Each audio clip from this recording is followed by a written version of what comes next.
where all success shall be founded on service, and honor shall be given to the deserving. A country of peace, where government shall rest on the will of the people and the love for the common good. Bless the efforts of those who struggle to make this vision a living reality. Inspire and strengthen our people, that they may give time, thought, and sacrifice to speed the day of the coming beauty of Ghana and Africa. Amen.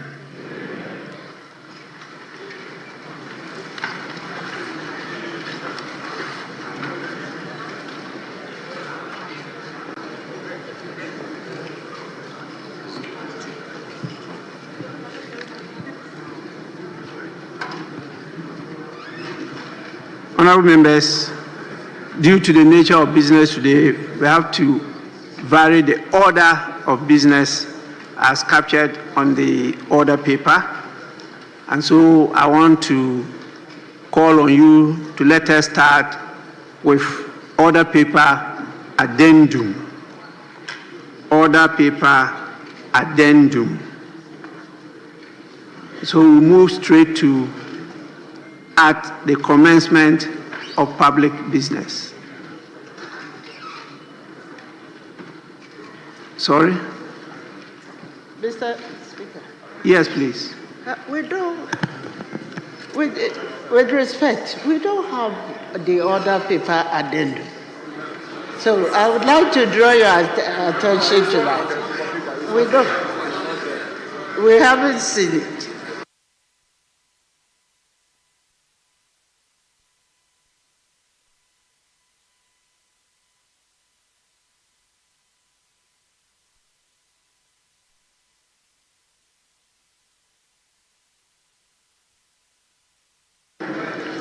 Honorable members, please, we are still in transition, so sometimes it can be an oversight, but it's there in the soft copies are there with you. It's just that we are used to hard copies, so sometimes we don't look at the system. So it's available, order paper addendum. We have one, but it's not numbered one. It's just order paper addendum. Then there's order paper addendum 2. So we'll start with the order paper addendum. Yes, please, Majority Leader. Yeah, Mr. Speaker, so we'll take item 1 on the order paper addendum.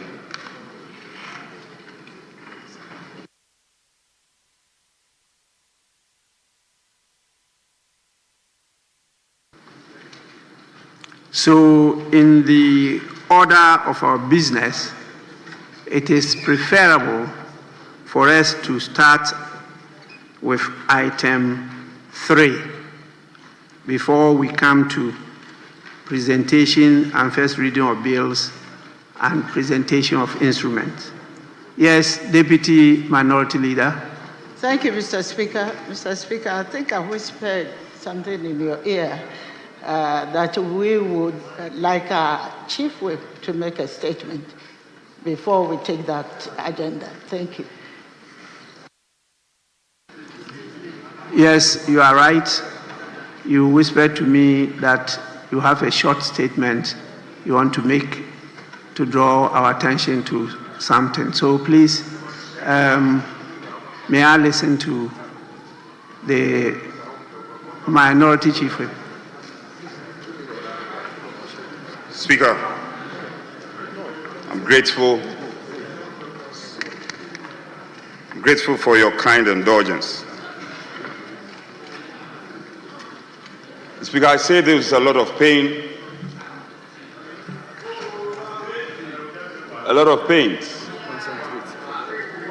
Speaker, as we all do know, our 4th Republican Constitution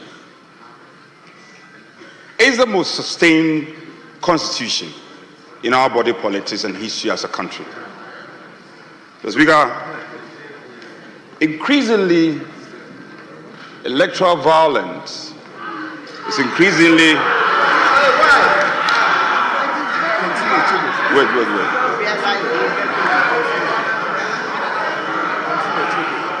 Wait, I want them to be quiet before. Electoral violence, Mr. Speaker, is increasingly rearing its ugly head in our fledgling democracy. Mr. Speaker, the recently rerun 19 polling stations at Ablekumanov is truly revealing. Honorable Minority Chief Whip, just a minute. Honorable members, the Minority Chief Whip is raising a very serious matter: election violence. I think it's a matter that we should take note of and devote a day to dilate on it. And at the end of the day, take a position, because we need everybody to be on board.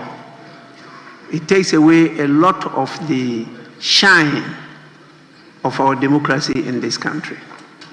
And so what he's talking about is a serious matter. It's not something for us to just gloss over. But I want to plead with him, because I didn't know the statement was on this subject matter. Because I myself have noted it. And my intention is for us to devote a day and enough time to take this matter through. It worries all of us. Particularly, you, the players, must be more worried than any other person.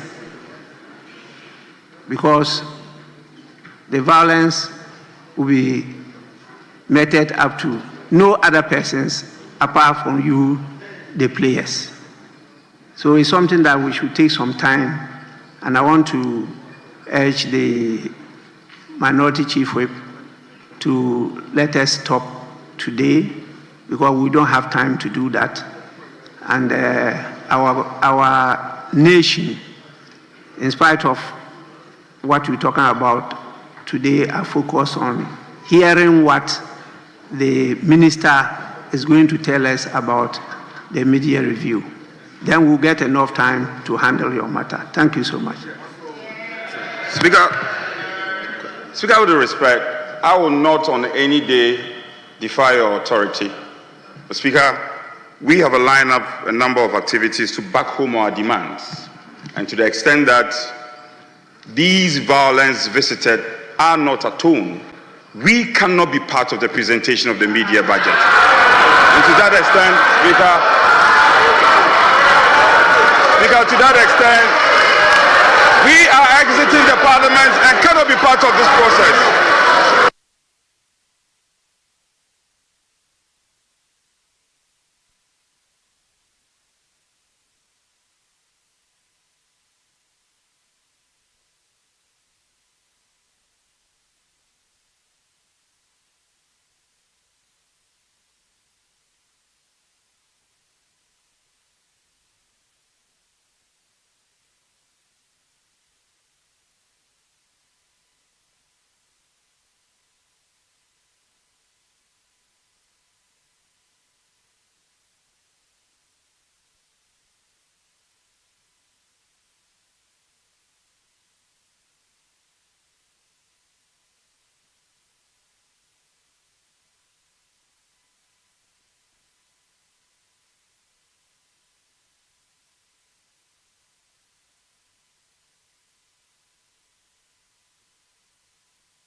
Yes.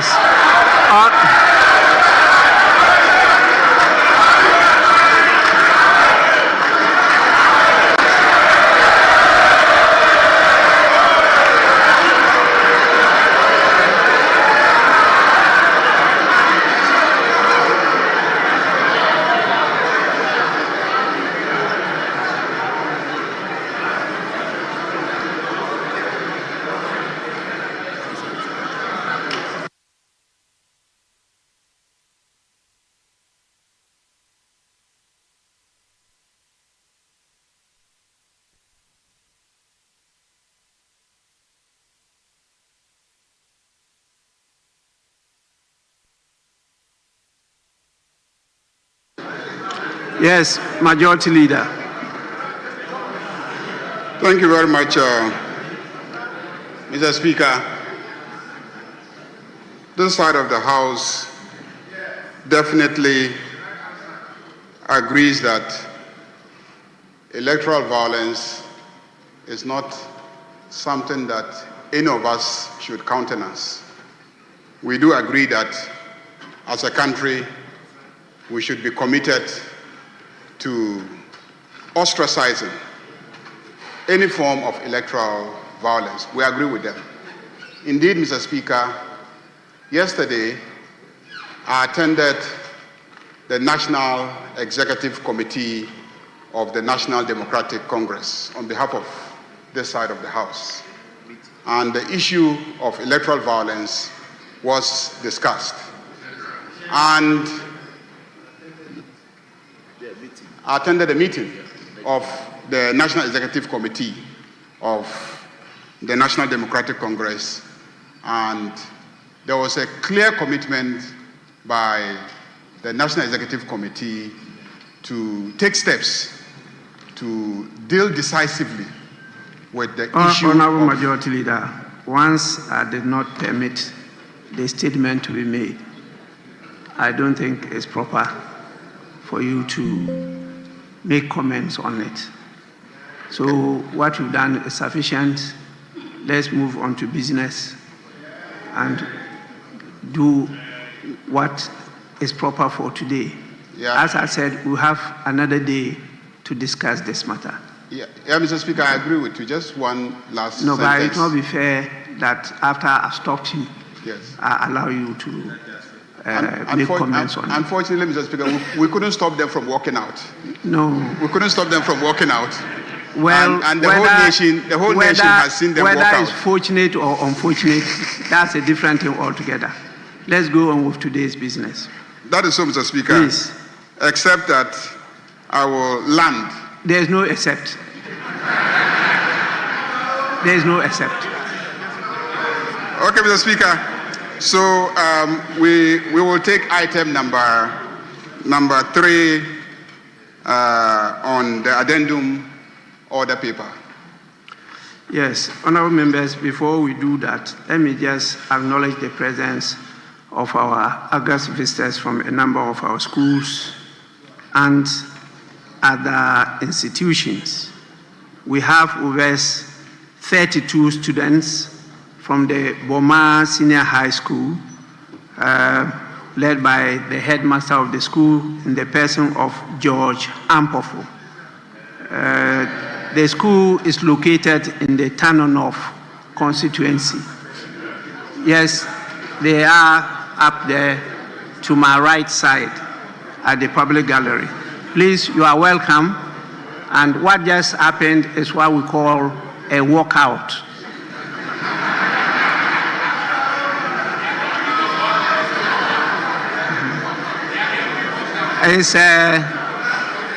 It's part of the practice of democracies all over the world. When sometimes you disagree strongly with an issue, you walk out. After they finish with that item, you walk in and continue. When you boycott, you just don't attend at all. Then that one would be a boycott. But this one, they were present and they did a walkout. It doesn't prevent business from going on. Once you have the quorum to transact business, you have to go on. If you have the numbers to take a decision, you proceed with that. Okay. So please, you are warmly welcome. And even though you have been welcome with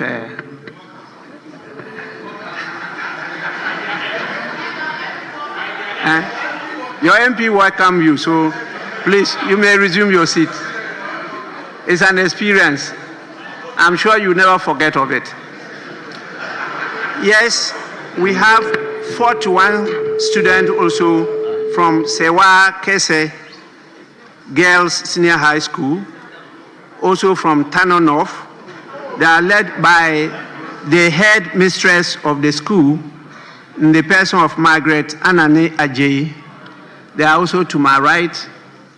You know, and one common thing about them, they are beautifully attired. You know, both institutions, they are well dressed.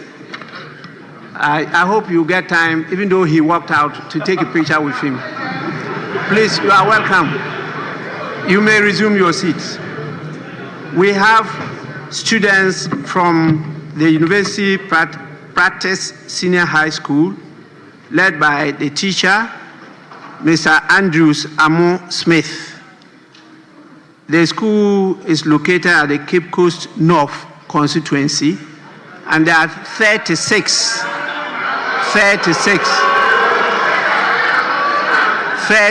of them are here.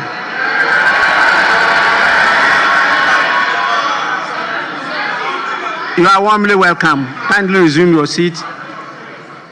You are lucky your MP didn't walk out.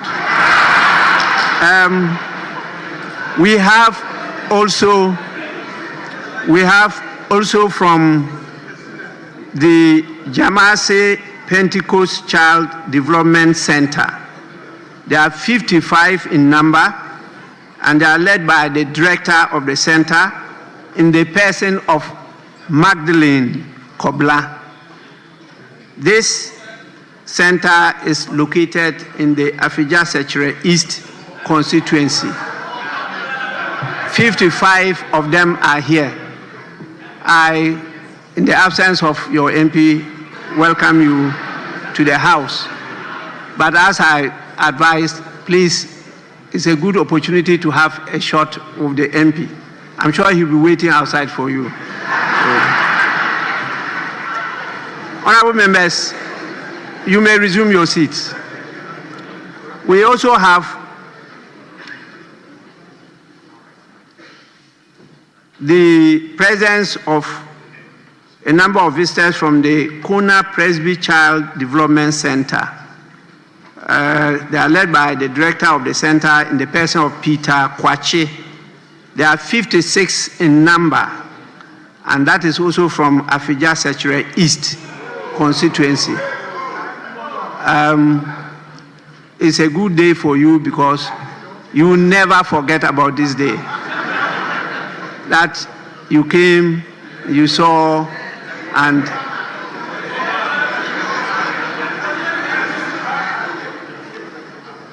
the House has warmly welcomed you, and particularly they are dressed in a branded uniform with some designs, very unique designs. Please, you are most welcome. Resume your seats. And the last is 12 gentlemen and ladies from the MDAs and CSOs on basic parliamentary training. Are you hearing the name? MDAs and CSOs on basic parliamentary training. They are led by the team leader, Mohammed Mutari Al-Hassan. Please don't train them on this, what happened today. There are 12 in number. And because of the nature of the institute, they are not specified where it is located, which meant that it's made out of a collection of many people from all over the country, MDAs and CSOs all over the country, and they participate in basic parliamentary training, and this is being handled by the Parliamentary Training Institute, which is located and created here by Parliament itself. So that's what we're doing, giving them basic parliamentary training. But definitely they will explain what has happened to you. You are warmly welcome. You may resume your seats. Yes, honorable members, we now move on to item 3, motion. Minister for Finance.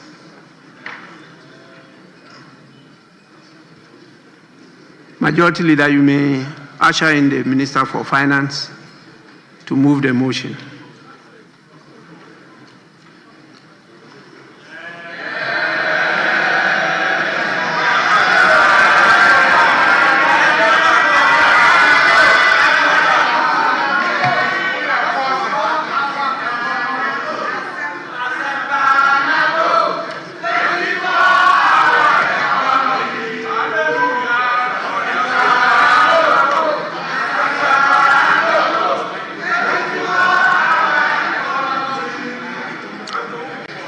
Yes, Minister,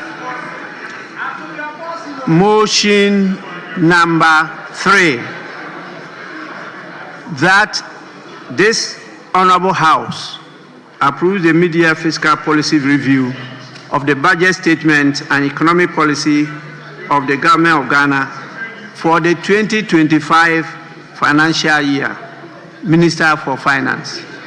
Honorable members, please, I'm watching all of you. Yes, Minister. Right Honorable Speaker, before I proceed with the media review, I would like to pay a tribute to the former President, Professor John Evans Atta-Mills, whose unfortunate demise occurred on this very day, 24th of July, 13 years ago. Mr. Speaker, may his gentle soul rest in perfect peace. Mr. Speaker, I beg to move that this House approves the mid-year fiscal policy review of the budget statement and economic policy of the Government of Ghana for the 2025 financial year. Right Honorable Speaker, I'm back to the House today with deep sense of duty and optimism to present the mid-year fiscal policy review of the 2025 budget statement and economic policy of government on behalf of His Excellency President John Dramani Mahama. Mr. Speaker, this presentation is in line with Section 28 of the Public Financial Management Act 2016, Act 921. Mr. Speaker, I respectfully request the entire mid-year fiscal policy review to be captured in the Hansard while I present the highlight. Mr. Speaker, this review is more than a fiscal update. It is an account of what we inherited and the positive results of our stewardship in the last 198 days. Mr. Speaker, following his re-election with an overwhelming mandate, President John Mahama inherited an economy in deep distress, far worse than what we had imagined. The economy was marked by large imbalance with huge MDA arrests, massive debt, weakened institutions, and heightened public anxiety. Since 2023, the debt in the cocoa and energy sector had in particular posed significant fiscal risk to the Ghanaian economy. The Ghanaian private sector and the business community looked on in despair. Public trust was completely eroded. The national spirit was broken, and the foundation of our economy had sunk even deeper. Mr. Speaker, the budget deficit had ballooned because of reckless commitment and wasteful spending. The indebtedness of the government had culminated into state insolvency. The impaired balance sheet paralyzed almost every single state enterprise. High cost of living and inflation impoverished large segments of the population, eroding the real value of their income and savings. Right Honorable Speaker, the mismanagement of our public finances by the previous administration led to a devastating haircut through the DDEP, which denied pensioners and middle class their lifetime savings, their livelihood, and in fact, their dignity. Mr. Speaker, Eurobond holders also suffered painful haircuts, severely affecting Ghanaian businesses and financial institutions. Soaring interest rates crowded out essential spending on education, health, and infrastructure. Right Honorable Speaker, the Ghana cedi depreciated against all major currencies to levels never seen before, making it the worst performing currency in the world. Public sector corruption reached an all-time peak. As President Mahama said, the whole of Ghana was indeed a crime scene. Mr. Speaker, investor confidence waned considerably, significantly reducing investment inflows. The public debt reached unsustainable levels. The unemployment situation worsened, which made it difficult for Ghanaians to find decent jobs. Many micro, small, and medium enterprises collapsed under the weight of economic mismanagement. Right, Honorable Speaker? To compound all this, the country suffered credit rating downgrades by all three major credit rating agencies, placing Ghana firmly in default or junk territory, never seen in the history of Ghana. Mr. Speaker, to further illustrate the enormity of this economic burden, we inherited an IMF program which had derailed and completely gone off track, with key targets missed, putting our economic recovery program in jeopardy. In the words of the Deputy Managing Director of the IMF, Mr. Boli, the program had deviated substantially from its target by close of 2024, unquote. Mr. Speaker, we also inherited weak commitment control systems and irresponsible spending, which left arrests of over 67 billion and contract commitment of about 194 billion Ghana cedis. Right, Honorable Speaker, we inherited a bleeding energy sector with annual financing shortfall in excess of $1.5 billion. We inherited a debt-riddled cocoa sector with liabilities of 32 billion Ghana cedis, a weak financial sector with significant non-performing loans, despite pumping over 30 billion Ghana cedis into the so-called financial sector cleanup. Right, Honorable Speaker, steep debt repayment harms were also inherited, where at the time, Mr. Speaker, we inherited repayment harms of 20 billion for the year 2026, 50.3 billion for the year 2027, and 45.8 billion for the year 2028, as well as significant short-term treasury bills maturities of about 137 billion Ghana cedis. Mr. Speaker, we inherited depleted buffers needed to cushion the country from any fiscal or external shocks, with empty sinking fund. And Mr. Speaker, we inherited stored projects, about 55 of them tied to bilateral debt restructuring, with about $3 billion in undisbursed loans. Mr. Speaker, the root of our 2022 economic crisis can be traced directly to an overbearing fiscal dominance, marked by reckless spending and corruption, compounded by poor leadership of the previous NPP administration.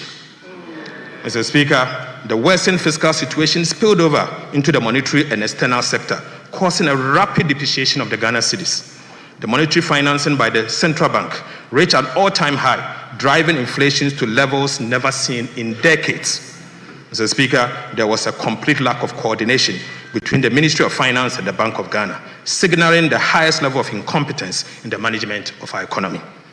Mr. Speaker, in the face of all this dire inheritance bequeathed by the Kufuor Bawumia administration, the government of President John Dramani Mahama made a conscious decision not to make excuses, but to reset our country. We chose the path of structural reforms and transformation. We set out to reset our economy, restore good governance, and policy credibility. We renewed our social contract with the Ghanaian people and redefined national priorities by being deliberate in both our policy choices and approach to economic management. At the very onset, we organized a National Economic Dialogue and the National Education Forum.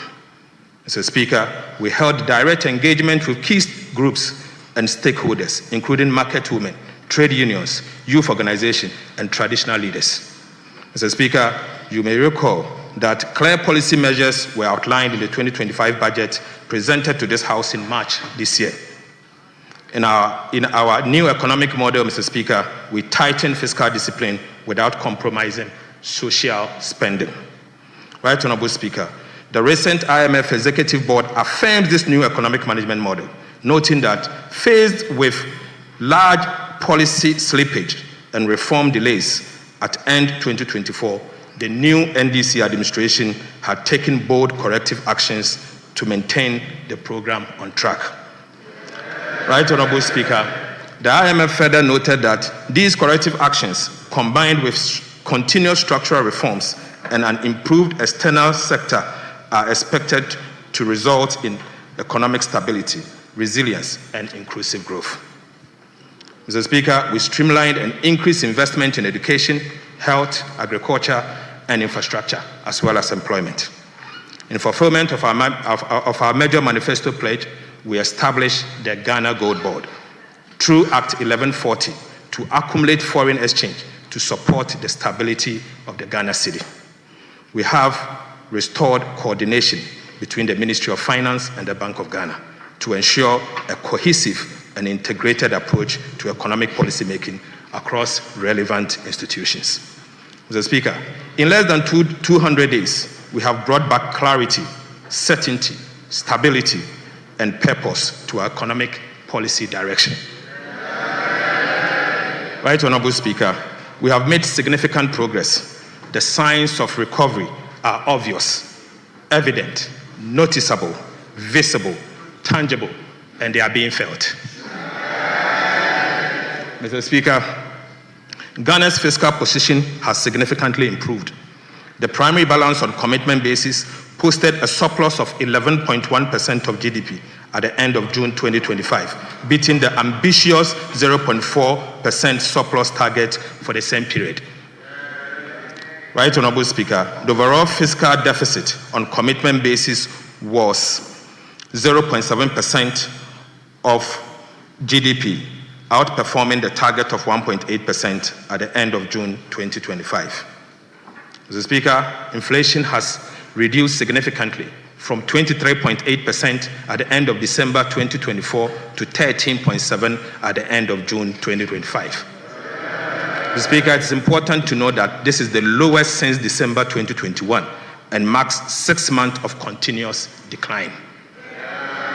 Interest rates are declining with a drastic drop in Treasury bill rates. The 91-day Treasury bill rate has reduced from 27.73 in December 2024 to 14.73 in June 2025, a decline of over 1,300 basis points. Mr. Speaker, the 182-day T-bill rate has reduced from 28.43% in December 2024 to 15.34 in June 2025, a decline of another 1,300 basis points.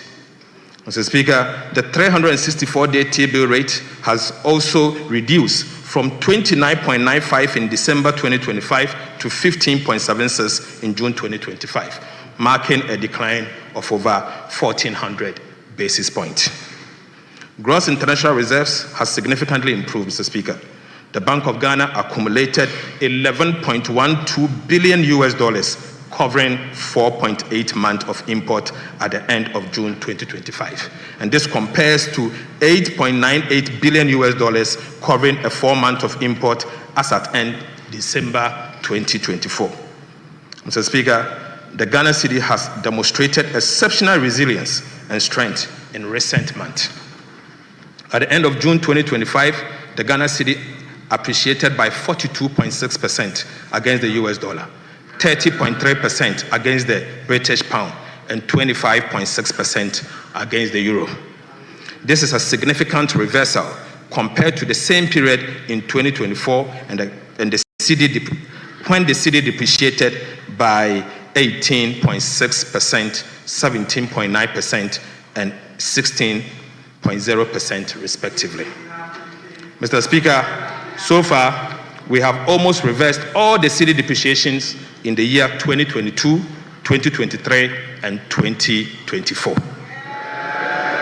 Mr. Speaker, it is important for us to note that it is the first time that this level of appreciation has been recorded in the 60 years history of the Ghana cedi. Rating agencies, which once classified our sovereign creditworthiness as junk, are beginning to upgrade our ratings. Fitch Ratings upgraded Ghana's long-term foreign currency issuer default rating to B- with a stable outlook from restricted default on the 17th of June 2025. The IMF program is back on track with the successful conclusion of the fourth review by the IMF Executive Board on the 7th of July 2025, which immediately triggered the disbursement of 367 million United States dollars. Right, Honorable Speaker, beyond the numbers, this is a story of sound leadership, better economic management, and a restoration of hope to a nation once in despair.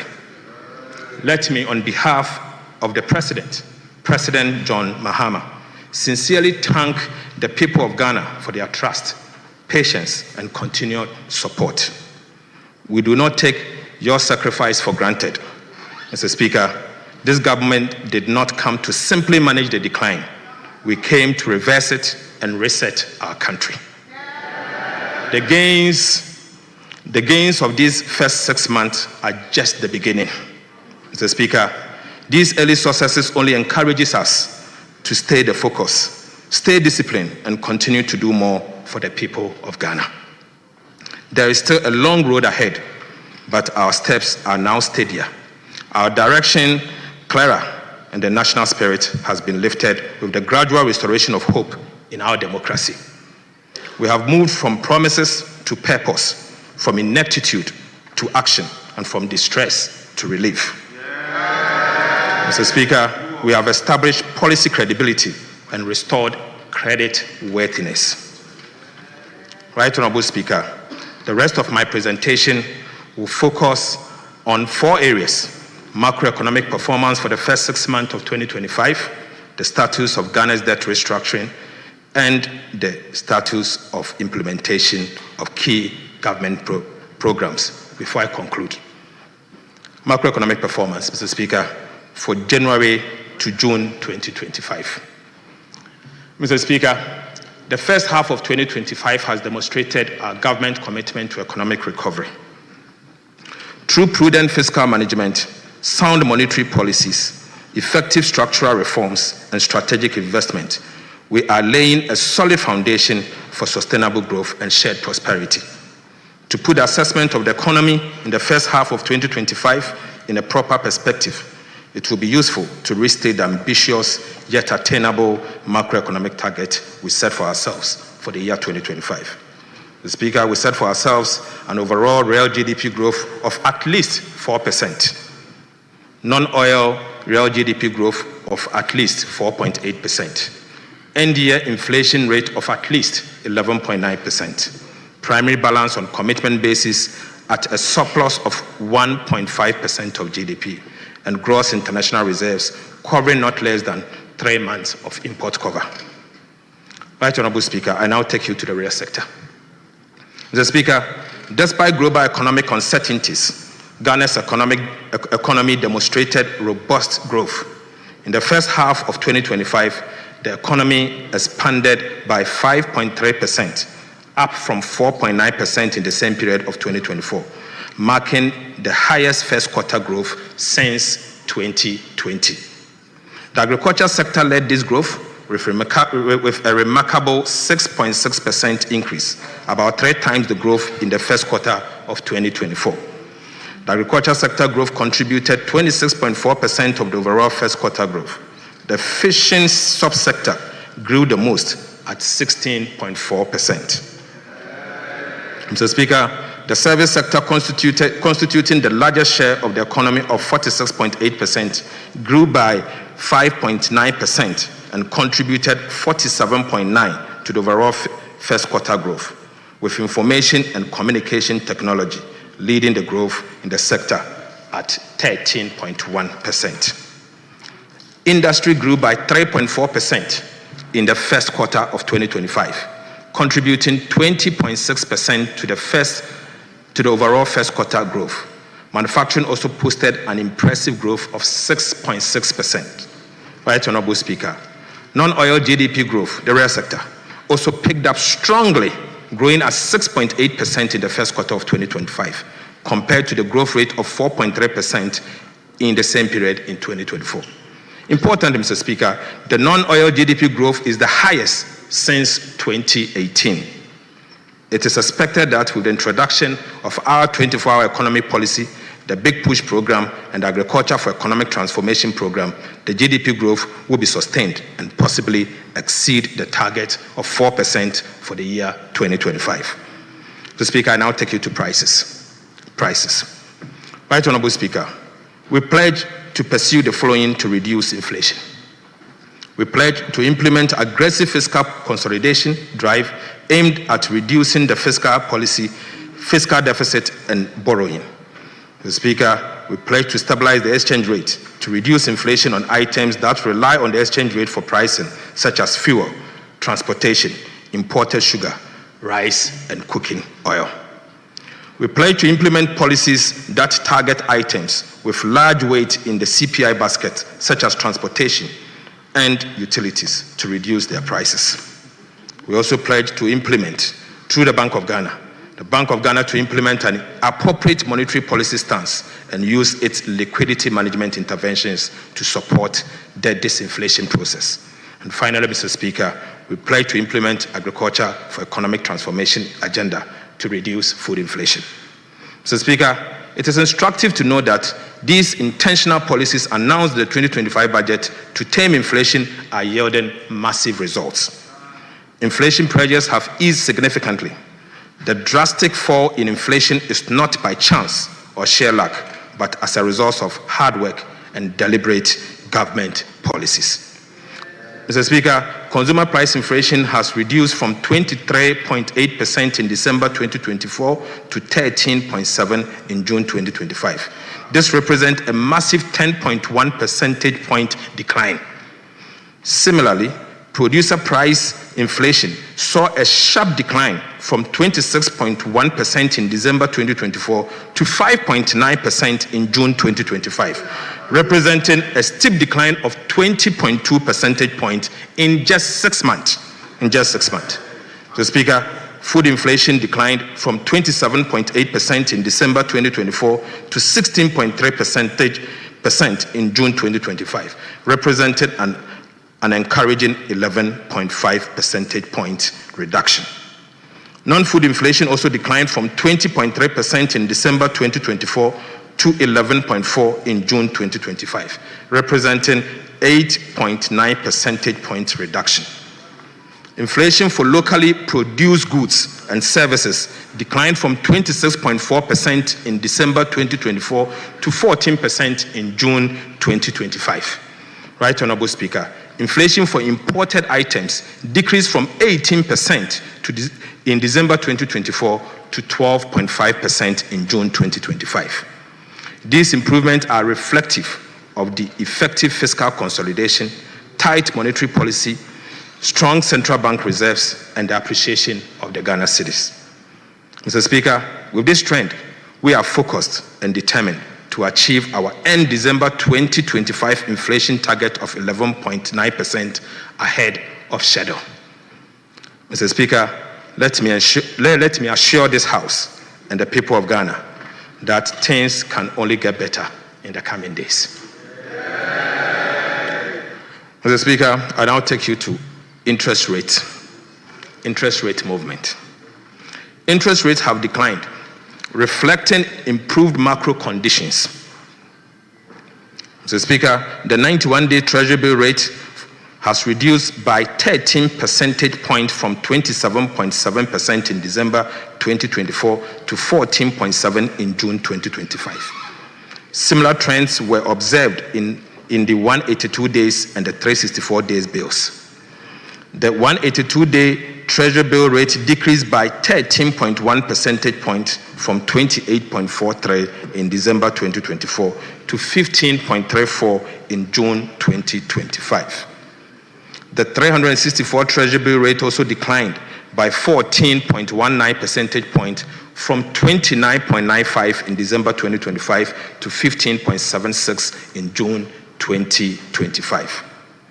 The average lending rate decreased from 30.3% in December 2024 to 27% in June 2025. Right Honorable Speaker, the Ghana reference rate fell from 29.31% in December 2024 to 24.0% in June 2025. So Speaker, things can only get better. Right Honorable Speaker, we have indeed saved 4.9 billion Ghana cedis on domestic interest payment as at end June 2025 due to our prudent debt management policy. Mr. Speaker, I now take you to fiscal performance. Fiscal performance. Mr. Speaker, our fiscal discipline has yielded the needed and remarkable results so far. We have delivered below target deficit on both cash and commitment basis. We have delivered a greater than anticipated primary surplus, the core fiscal anchor. We have delivered a strong expenditure and commitment control. We have delivered robust tax revenue performance. Mr. Speaker, provisional data shows that the primary balance on commitment basis, the fiscal anchor, as at end June 2025, recorded a surplus of 1.1% of GDP, surpassing the target surplus of 0.4% of GDP set for the same period. The overall fiscal deficit on commitment basis was a deficit of 0.7% of GDP, better than the deficit target of 1.8% of GDP. Mr. Speaker, on cash basis, the overall balance recorded a deficit of 1.1% of GDP. This is significantly better than the projected deficit target of 2.4% of GDP. The primary balance on cash basis turned surplus at 0.7% of GDP against a projected deficit of 0.2% of GDP. The non-oil tax revenue, net, exceeded target by about 787 million Ghana cedis. Corporate income tax exceeded target by 555.3 million, representing 2.9% above target. Mineral royalties exceeded its target by 143 million. Mr. Speaker, unfortunately, import duties fell short of target by 1.6 billion. Expenditures were contained at 109.7 billion Ghana cedis, or 7.8% of GDP. This was 14.3% below the program amount of 128 billion, or 9.1% of GDP, reflecting strong expenditure control. Mr. Speaker, primary expenditure on non-interest expenditure on commitment basis amounted to 84.3 billion, or 6.0% of GDP. This is an improvement of about 13.3 billion over the target of 97.5 billion, which is 7% of our GDP. Mr. Speaker, interest payment amounted to 25.4 billion, which is 1.8% of GDP. This is below the target of 30.5 billion, which is 2.2% of GDP. And this was mainly due to lower domestic interest payment.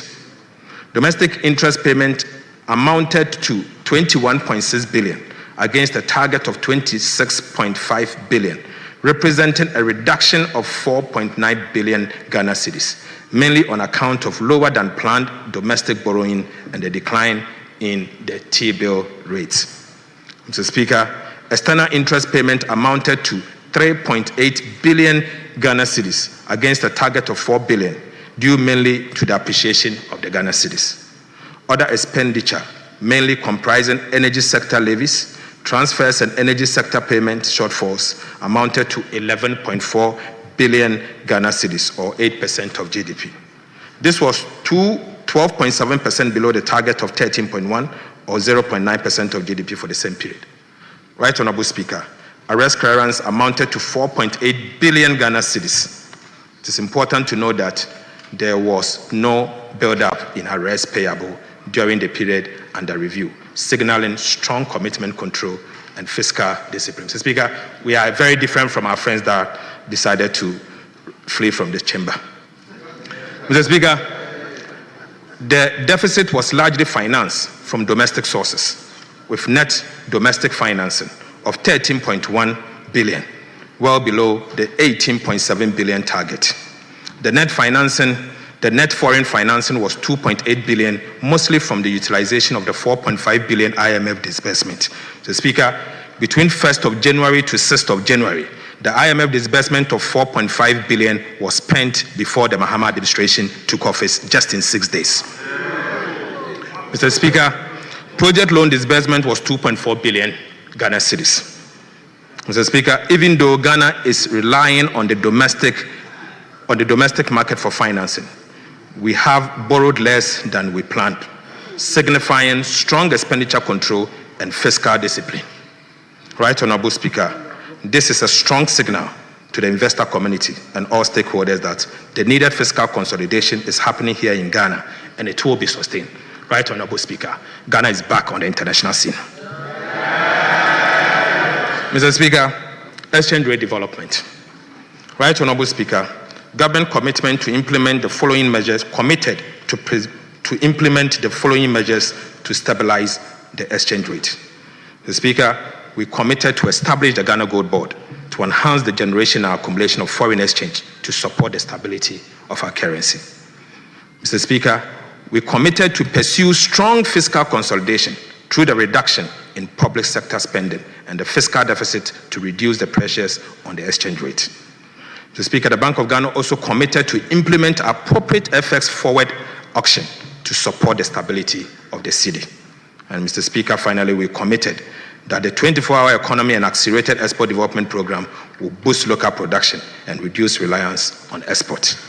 Right Honorable Speaker, let me state emphatically that these deliberate policies announced in the 2025 budget to stabilize the Ghana cedi are yielding massive results. The results we are witnessing are not by chance. They are the fruits of hard work, discipline, and intentional policies. Mr. Speaker, the cedi performance in the first half of the year 2025 has been impressive. The Ghana cedi experienced significant appreciation against all major trading currencies in the first 6 months of 2025. I'm happy to inform the House that our previous record, where the Ghana cedi used to trade against the US dollar at 17, is as at yesterday trading at 10.4. Mr. Speaker, similarly, the Ghana cedi, which was once trading at 21 cedis to the British pound, was trading at 14.1 as at yesterday, 23rd July 2025. Mr. Speaker, as at end June 2025, the cedi appreciated by 42.6% against the US dollar, 30.3% against the British pound, and 25.6% against the euro.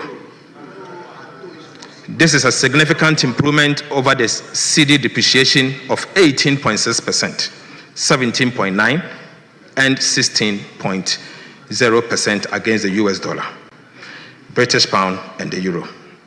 Mr. Speaker, I repeat, so far, we have almost reversed all the cedi depreciation in 2022, 2023, and 2024. This level of appreciation has never happened in the history of our country. Mr. Speaker, Right Honorable Speaker, fellow citizens, Ghana cedi no apeke. Cedi no apeke. Mr. Speaker, these gains are largely due to strong fiscal consolidation, tight monetary policy, improved external sector balance, renewed investor confidence, positive market sentiment, credit rating upgrades, and successfully securing staff level agreement and subsequently the board level approval of the fourth review of the IMF program. Right Honorable Speaker, the cedi rebound signals that Ghana's economic foundations are once again beginning to firm up. Sustaining this stability will require continued fiscal discipline, supportive monetary policy, strong liquidity sterilization, robust reserve accumulation, supported by activities of the Ghana Gold Board and credible implementation of structural reforms. Mr. Speaker, I now take you to the external sector. Right Honorable Speaker, our external sector has shown remarkable improvement in the last 6 months. Gross international reserves reached $11.12 billion by June 2025, covering 4.8 months of imports, up from $8.98 billion in December 2024, equivalent to 4 months of import cover. Mr. Mr. Speaker, in just 6 months, even before the IMF and World Bank disbursement, in fact, without external borrowing, we have added $2.14 billion to the country's gross international reserves. Right, Honorable Speaker, trade surplus increased from $1.37 billion in June 2024 to $5.57 billion in June 2024, representing a whopping 306.6% increase just in 6 months. Mr. Speaker, this was driven by strong exports, particularly in gold, cocoa, and controlled imports. Mr. Speaker, the current account surplus improved significantly to a provisional $3.44 billion by June 2025 from $28.11 billion in June 2024. Provisional net capital and financial inflows reached $937.58 million in June 2025, indicating renewed investor confidence. Mr. Speaker, I take you to monetary and the financial sector development. Right, Honorable Speaker, monetary indicators point to a sustained monetary expansion. Credit to the private sector increased by about 31.3% in June 2025. Reserve money growth moderated, and M2 growth remained consistent, supported by increased deposit mobilization and improved net foreign asset. Net domestic asset growth slowed, while net foreign asset surged, indicating a shift in liquidity drivers towards external inflows. Right, Honorable Speaker, I take you to the recapitalization of the National Investment Bank. Mr. Speaker, you may recall that I updated this House during the 2025 budget presentation on the restructuring and recapitalization of the National Investment Bank, our NIB, as one of the critical reforms in the financial sector that should have been delivered in 2024. Unfortunately, Mr. Speaker, after spending a whopping $30.3 billion in the so-called financial sector cleanup exercise, the previous NPP administration left NIB in dire straits with a capital adequacy ratio of a negative 53.13% by end of June 2024. Mr. Speaker, we have successfully, Right Honorable Speaker, President Mahama and the NDC have successfully recapitalized the National Investment Bank by implementing an ambitious and credible plan to return NIB to profitability and sustainability. Mr. Speaker, we have taken the following steps. Right Honorable Speaker, we have injected a total cash of 450 million Ghana cedis. Mr. Speaker, we also issued remarkable bonds with face value of 1.5 billion Ghana cedis to the National Investment Bank. Mr. Speaker, we transferred 500 million Government of Ghana shares in the Nestle Ghana Limited to the National Investment Bank. Right Honorable Speaker, these transfers have significantly improved the capital adequacy ratio from negative 53.13% at the end of December 2024 to a positive 23% in May 2025.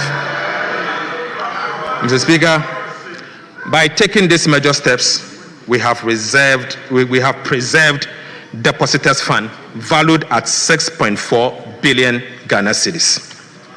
We have also saved over 900 direct jobs at the National Investment Banks. So, Speaker, we have preserved an indigenous Ghanaian bank. But, Mr. Speaker, let me state this. Unlike the previous administration, we chose to spend to save a bank than spend to collapse a bank. Right Honorable Speaker, we have also prepared a forward-looking, overarching restructuring plan for the National Investment Bank to put the bank on a sustainable path of profitability. The plan also aims to enhance board independence and objectivity, strengthen risk management, promote accountability and transparency, prevent insider dominance, and improve strategic decision-making. So, Speaker, this plan will, among others, strengthen corporate governance framework and systems, improve enterprise risk management and controls, establish a modern business model, revamp operational strategy, improve financial performance, institute and enhance supervisory measures, and eventually we will list the NIB on the Ghana Stock Exchange.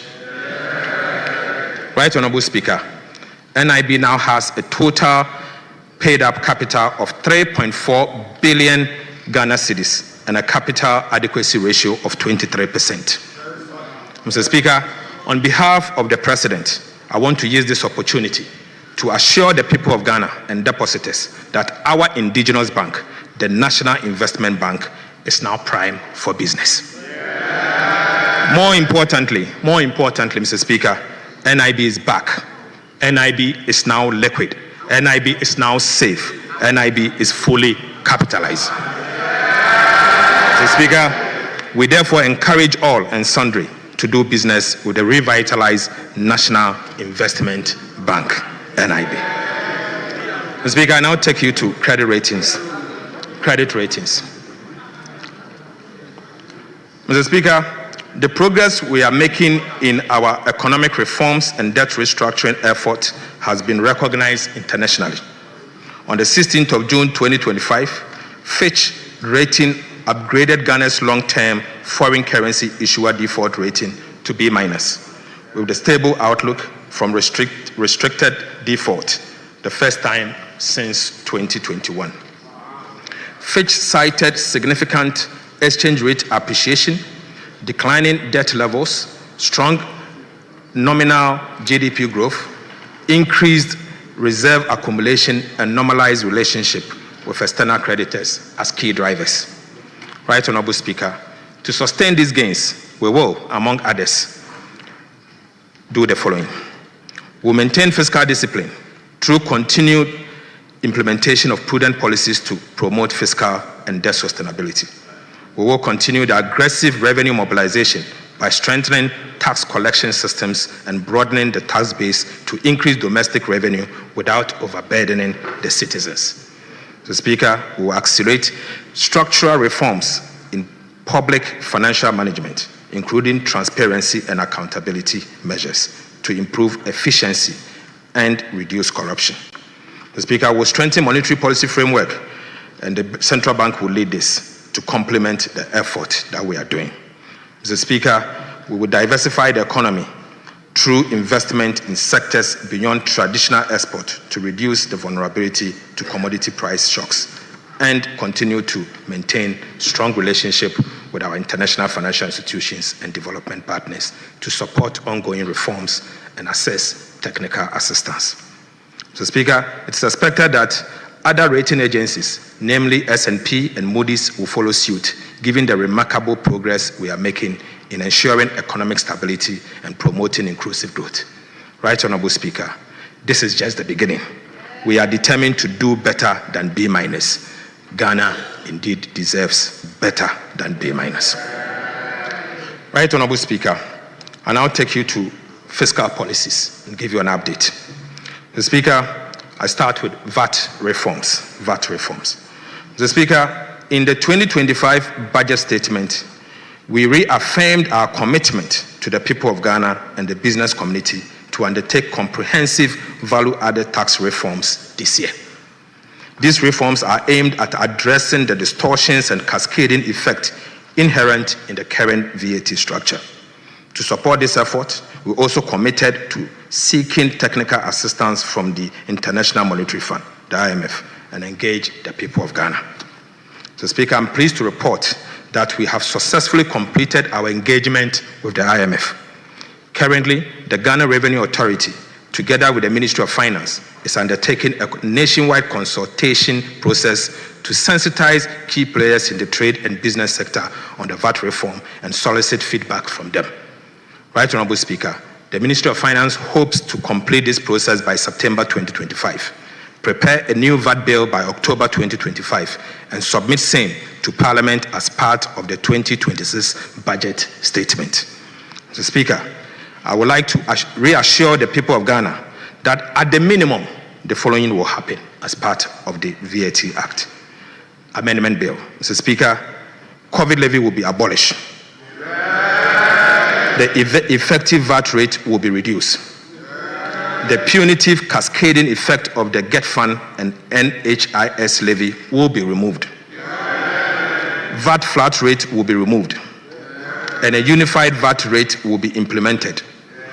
The VAT registration threshold will be increased to exempt small and micro businesses, and compliance will be improved through public education, awareness creation, and the introduction of fiscal electronic devices will be deployed. So, Speaker, I now take you to expenditure measures as part of the fiscal.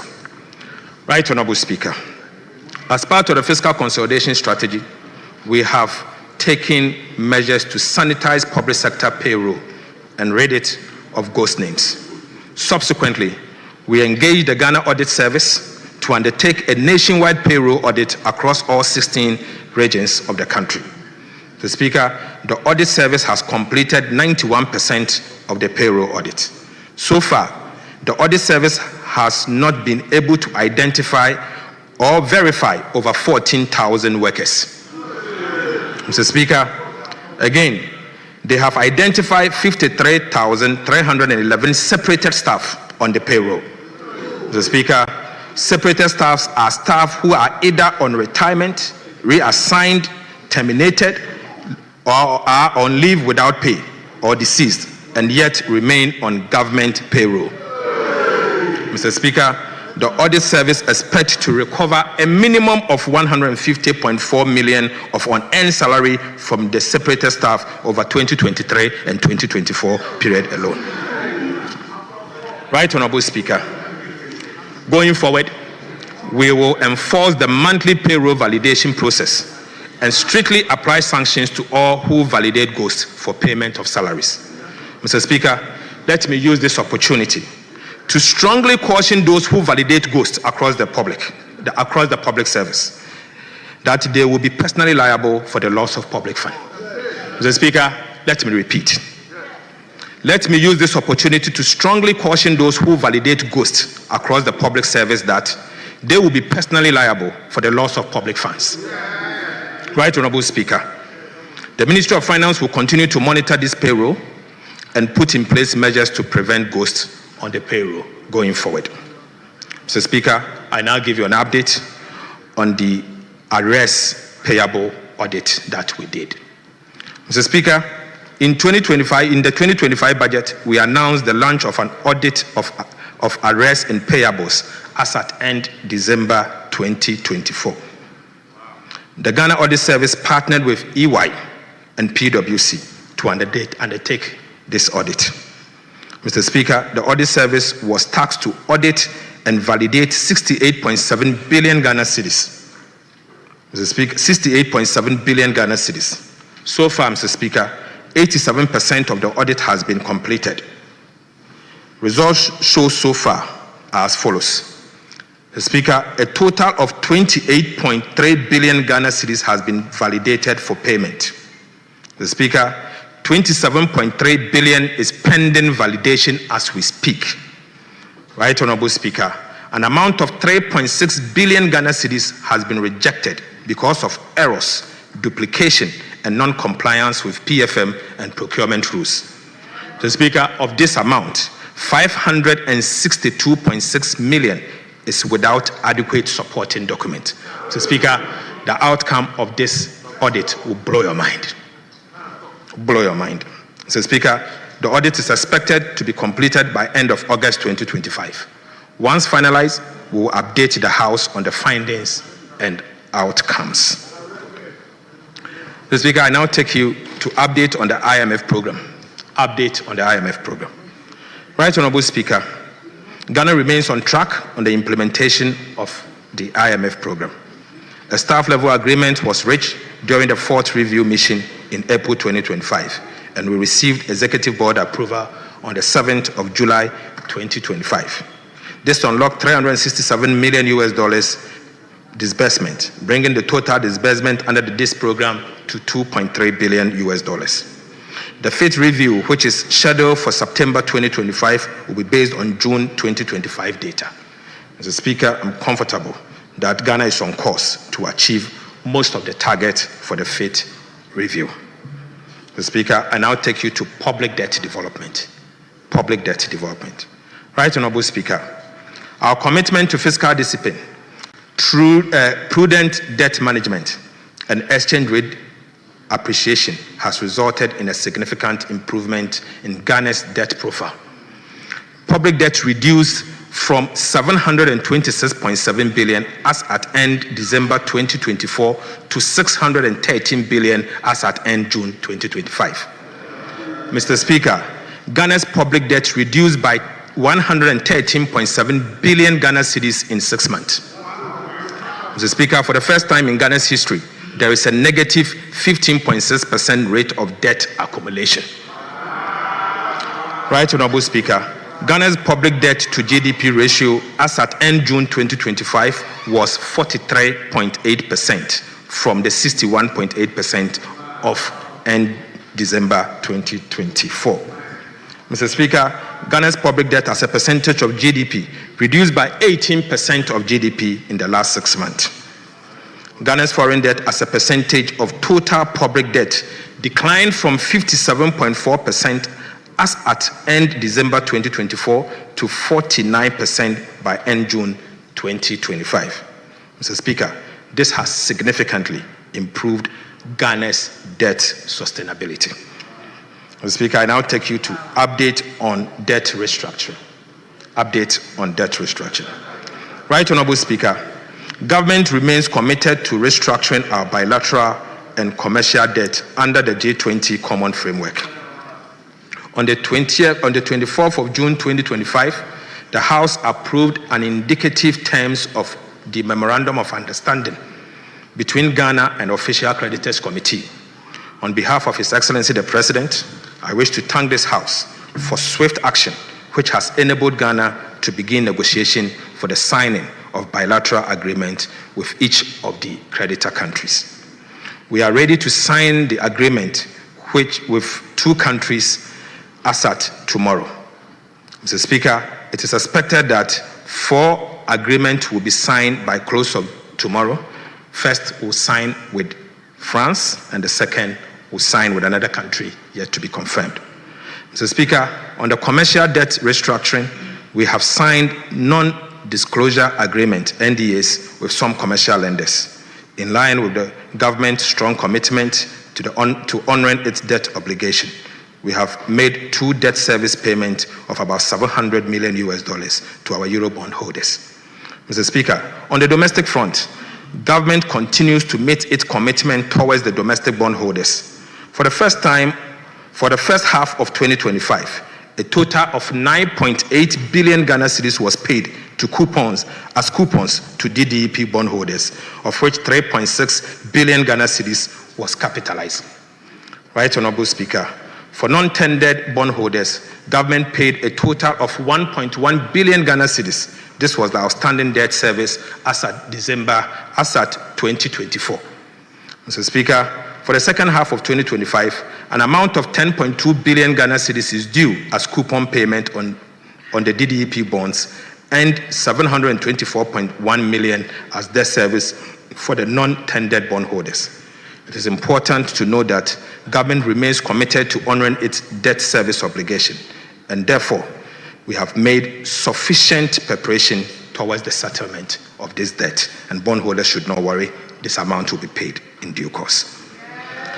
Mr. Speaker, priority project under the restructured bilateral debt. Following Ghana's default on its external debt service obligation on the 19th December 2022, creditors halted disbursement of 55 bilateral projects. This resulted in several uncompleted projects dotted across the country, with a massive $3 billion in undisbursed loans. The IMF and Official Creditors Committee annual disbursement ceiling of $250 million for official creditors loan implies that it will take 12 good years to fully draw down on the undisbursed loans. Under the MOU with the Official Creditors Committee, the government of Ghana was required to submit a priority list to accommodate the $250 million annual disbursement ceiling. Right, Honorable Speaker, during the presentation of the 2025 budget and economic policy of government, I informed this House that we will engage to resolve this challenge. Following the extensive engagement, government has submitted a priority list of 24 projects to the OCC and the IMF. This is expected to trigger resumption of disbursement for projects on the priority list upon the signing of bilateral agreement between Ghana and the creditor countries. We aim to ensure that all the priority projects are completed and commissioned by end 2028. Mr. Speaker, the priority projects are as follows. We are going to build a new bridge across the Volta River at Volivo. Mr. Speaker, the reconstruction of Tema Aflao Road project, phase 1. Tema motorway runabout through Ashiaman runabout to Atimpoku. The construction of 14 pedestrian bridges. Kumasi roads and drainage extension.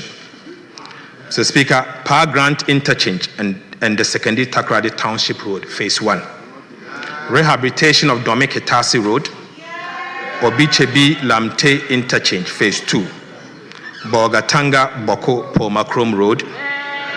PTC runabout interchange project at Takrady. Construction of drinking water facilities in Wenchi. Sekendi Takrady water supply. Modernization of Komfo Anoche Teaching Hospital. Construction of central medical stores in Tema. Efia Nkwanta Regional Hospital in Takrady. Bogatanga Regional Hospital. Establishment of the University of Environment and Sustainable Development at Bonsu. Establishment of 9 state-of-the-art technical and vocational education training center. And, Mr. Speaker, integrated e-learning laboratories in senior high schools. Mr. Speaker, that's not all. The expansion and development of existing senior high schools, renewable energy program, pilot photovoltaic system, Mr. Speaker, the renewable energy and energy efficiency program, and the construction of Takrady Market. Mr. Speaker, finally, the Kumasi Central Market, phase 2. Mr. Speaker, the main criterion for the selection of this project was closeness to completion. As a result, projects which were over 70% complete were given priority. The resumption of disbursement for the project and its associated debt service are fully in line with our commitment under the bilateral debt restructuring and IMF program. Right, Honorable Speaker, there's no room for an increase in scope for any of the projects on the priority list as agreed upon at the IMF and the OCC. Implementing agencies must take note and comply accordingly. Mr. Speaker, I repeat, there is no room for any increase in scope for work for any of the projects on the priority list agreed upon with the IMF and the Official Creditors Committee. Implementing agencies must take note and comply accordingly. Mr. Speaker, it has come to the attention of the Ministry of Finance that a number of contractors implementing some of these 55 stalled projects have drawn down on the loans with no work done to match the amount drawn down. Mr. Speaker, sadly, it has come to the attention of the Ministry of Finance that a number of contractors implementing some of these 55 projects have drawn down on the loans with no work done to match the amount drawn down. Again, some contractors have submitted additional costs in excess of what Parliament approved. The Ministry of Finance has accordingly commissioned a forensic audit into this project. Mr. Speaker, we will apprise the House when this audit is completed. And Mr. Speaker, for emphasis, the Auditor General is the one doing this forensic audit in partnership with some of the Big Four. Update on sinking fund. Mr. Speaker, in the 2025 budget statement, government announced that it will commence the operationalization of Section 37 to 44 of the Public Financial Management Act, Act 921, as amended, to build sufficient buffers in the sinking fund for prompt redemption of specified loans obligations of government. Mr. Speaker, government has set up a CD sinking fund account and US dollar sinking fund account. Beginning August 2025, the Ministry of Finance will commence the building of cash buffers to support the repayment of Ghana's domestic debt service obligation relating to the domestic debt exchange program bonds, which will fall due in the year 2027, 2028, and even 2026. Mr. Speaker, the cedi sinking fund will specifically target the redemption and debt service harms in 2026 of $20 billion Ghana cedis for the year 2026, 50.3 billion Ghana cedis for the year 2027, and 45.75 billion Ghana cedis for the year 2025. Similarly, the US dollar sinking fund account will also target Eurobond redemption, which will fall due from 2026 of $1.45 billion US, $1.17 billion US dollars in 2027, and $1.14 billion US dollars in the year 2028. Mr. Speaker, the implementation of the sinking fund will provide a reliable buffers that ensures timely and predictable redemption of designated public debt obligation. This structured approach to debt service will enhance investor confidence and contribute to long-term debt sustainability of our dear country. Mr. Speaker, I now take you to Government of Ghana's liability management operations. Mr. Speaker, government has begun an implementation of an effective and efficient liability management program to reduce embedded risk on debt portfolio. Our liability management operation will, 1, reduce debt service costs and mitigate refinancing or rollover risk, extend maturities to alleviate near-term financing pressures, Mr. Speaker, to optimize the debt portfolio by rebalancing the mix of short-term versus long-term instruments, and strengthen market confidence.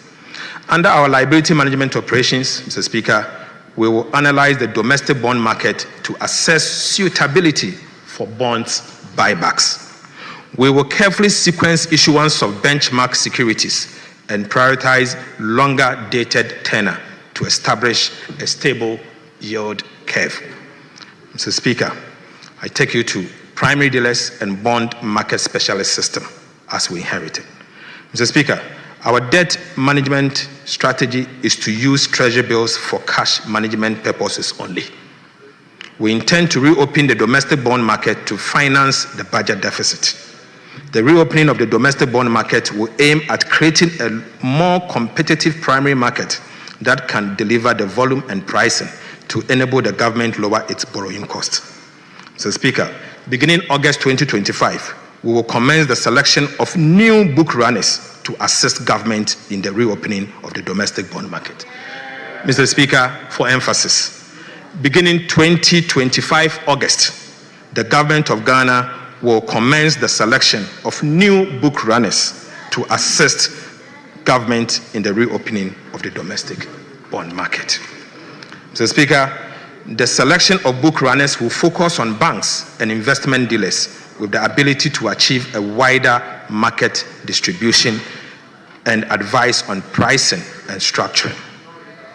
Mr. Speaker, I now take you to revised macroeconomic framework. Mr. Speaker, macroeconomic target. Economic development in the first half of the year do not warrant a revision to the macroeconomic target and the appropriations bill. Mr. Speaker, I am not asking for additional money from the Appropriations Act.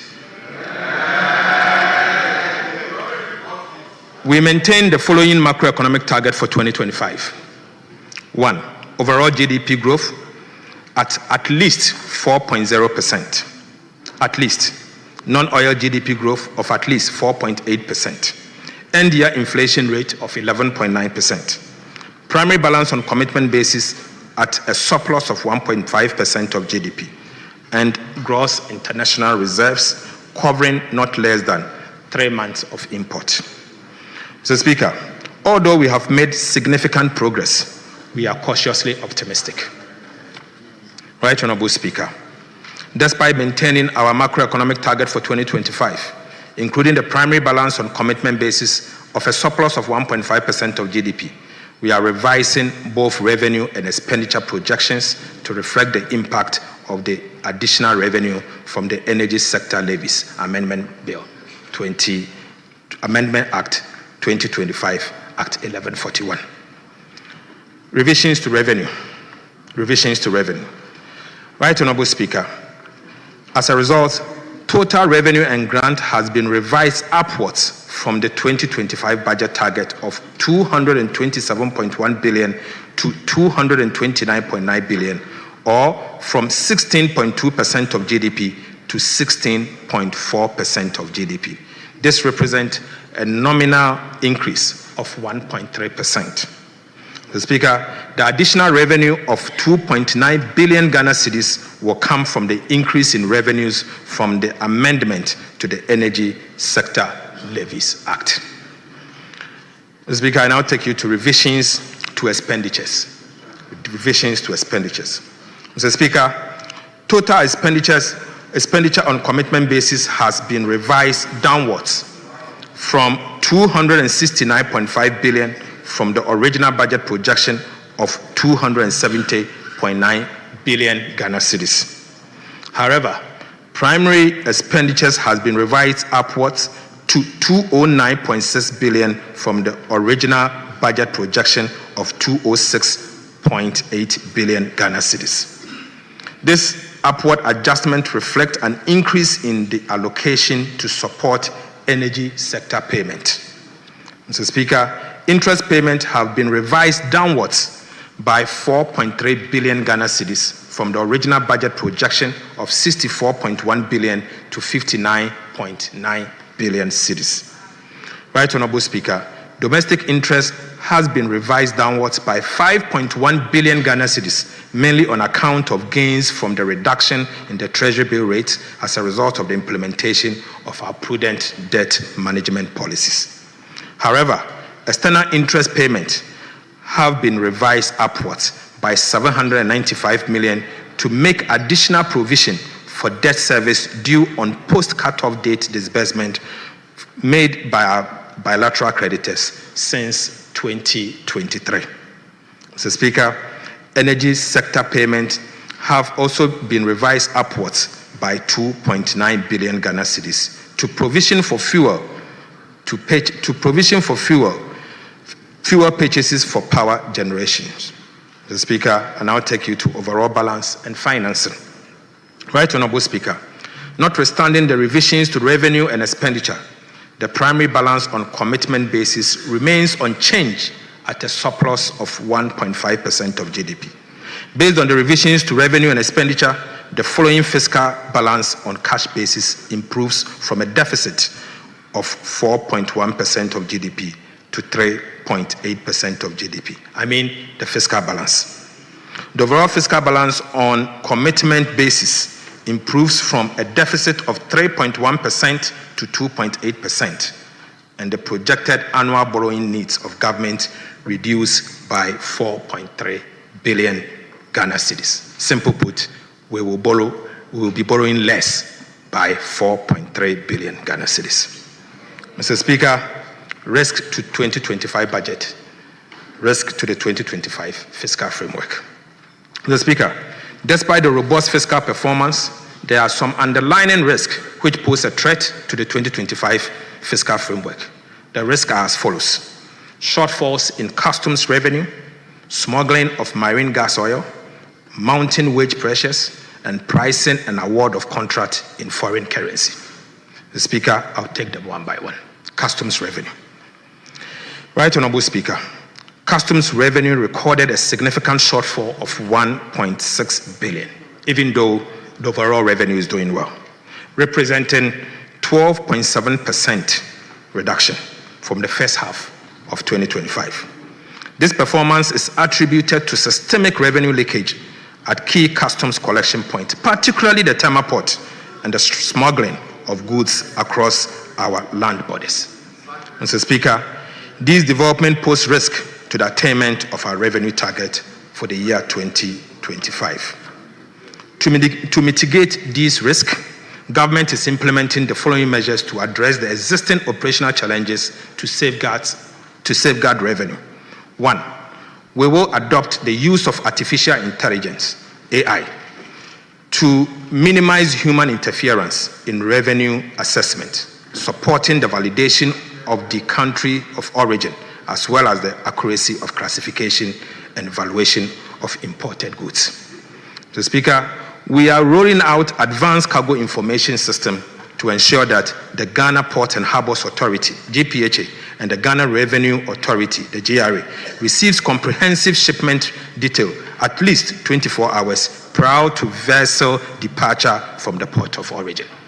Mr. Speaker, this will enable pre-arrival risk assessment, reduce the need for documentation amendment, and facilitate more accurate and timely duty assessment. We will also be implementing a robust anti-smuggling surveillance program targeting both inland and maritime borders. And to those at Sankase, we are coming after you. Mr. Speaker, reviewing the institutional setup of Customs Division of the Ghana Revenue Authority, including staff mobility. Mr. Speaker, let me repeat this. We will be reviewing the institutional setup of Customs Division of the Ghana Revenue Authority, including staff mobility, to facilitate the decentralization of customs operations. Mr. Speaker, operational risk assessment to enhance transparency and accountability of staff will be enhanced. Now I will take you to the smuggling of marine gas oil, MGO. Right Honorable Speaker, tax exemptions on marine gas oil was introduced to support non-artisanal fishing fleet operating from Ghana.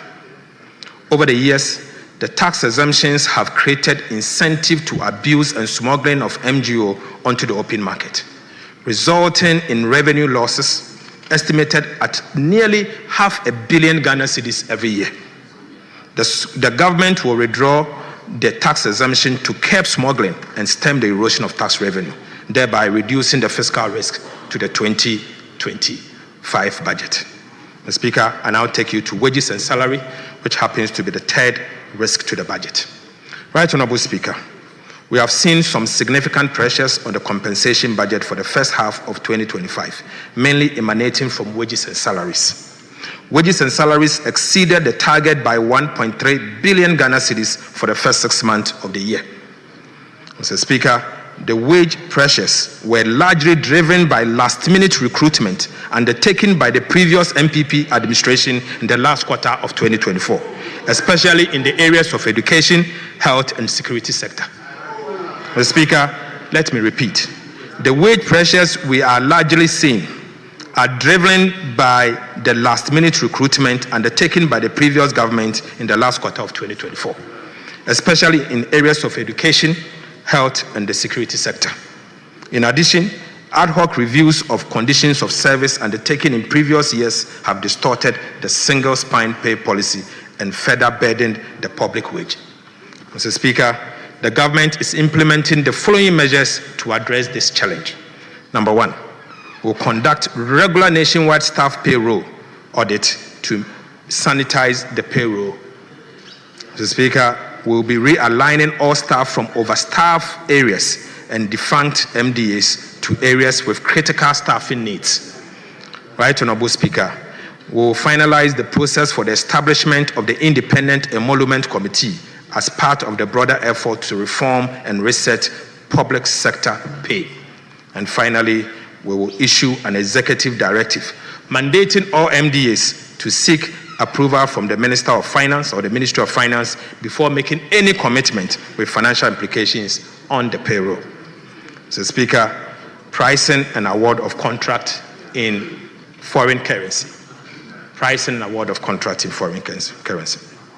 Mr. Speaker, pricing of goods and services and award of contract in foreign currency pose significant risk to fiscal management, with severe implications for the stability of our Ghana cedi. Unfortunately, foreign currencies are becoming the means of transacting business in Ghana. This trend, if not checked, will erode the confidence in our currency, drive inflation, and result in the loss of value in the symbol of our sovereignty.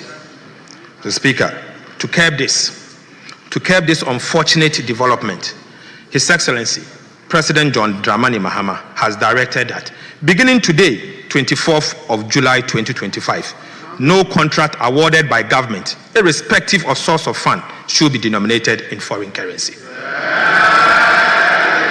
Right Honorable Speaker. Right Honorable Speaker. To curb this unfortunate development, President John Dramani Mahama has directed that beginning today, 24th of July 2025, no contract awarded by government, irrespective of source of funding, should be denominated in foreign currency. Mr. Speaker, we also want to use this opportunity to remind the public that per the Foreign Exchange Act 2006, Act 723, companies, institutions, and individuals are prohibited from pricing, advertising, receipting, or making payment for goods and services in foreign currencies in Ghana without prior written approval from the Bank of Ghana. Right, Honorable Speaker, I will take you to key policy initiatives. Mr. Speaker, I now present updates on key policy initiatives outlined in the 2025 budget. Right, Honorable Speaker, since its establishment in April 2025, the Ghana Gold Board has initiated reforms to licensing regime that governs the local gold trading sector and introduced new aggregation system to effectively mop up gold from artisanal small-scale mining sector across the country. These measures have already yielded tangible economic benefits within the short period of operation of the Ghana Gold Board. In the first half of 2025 alone, gold export from the small-scale sector stood at 51.5 tons with an export value of approximately $5 billion. This figure far exceeds the 26.4 tons, which are with an export value of $1.8 billion from the small-scale mining sector over the same period in 2024. Mr. Speaker, simple put, gold export in tons from the small-scale mining sector for the first half of 2025 recorded about 100% increase over what was recorded in the year 2024. Similarly, the value of gold export from small-scale mining increased by about 180% for the first half of 2025 over that of the same period in 2024. Mr. Speaker, for the first time in Ghana's history, gold export from small-scale mining sector have exceeded gold export from large-scale sector. Mr. Speaker, the substantial foreign exchange inflows from the gold board operations in the artisanal small-scale mining sector have significantly strengthened our reserves, improved our balance of payment, and provided critical support for the Ghana city. Mr. Speaker, this tells a story of a country which has been denied the full benefit of its gold resources, a story of a country where illegal gold trade and smuggling have been allowed to fester to the detriment of the well-being of the people. Right, Honorable Speaker, on the 8th of July 2025, His Excellency President John Mahama inaugurated a task force to tackle illegal gold trade and smuggling.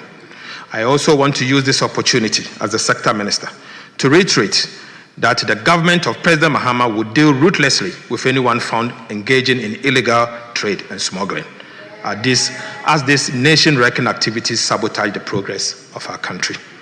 Mr. Speaker, I also want to reiterate the point that no one should come to us and beg because we will not spare you.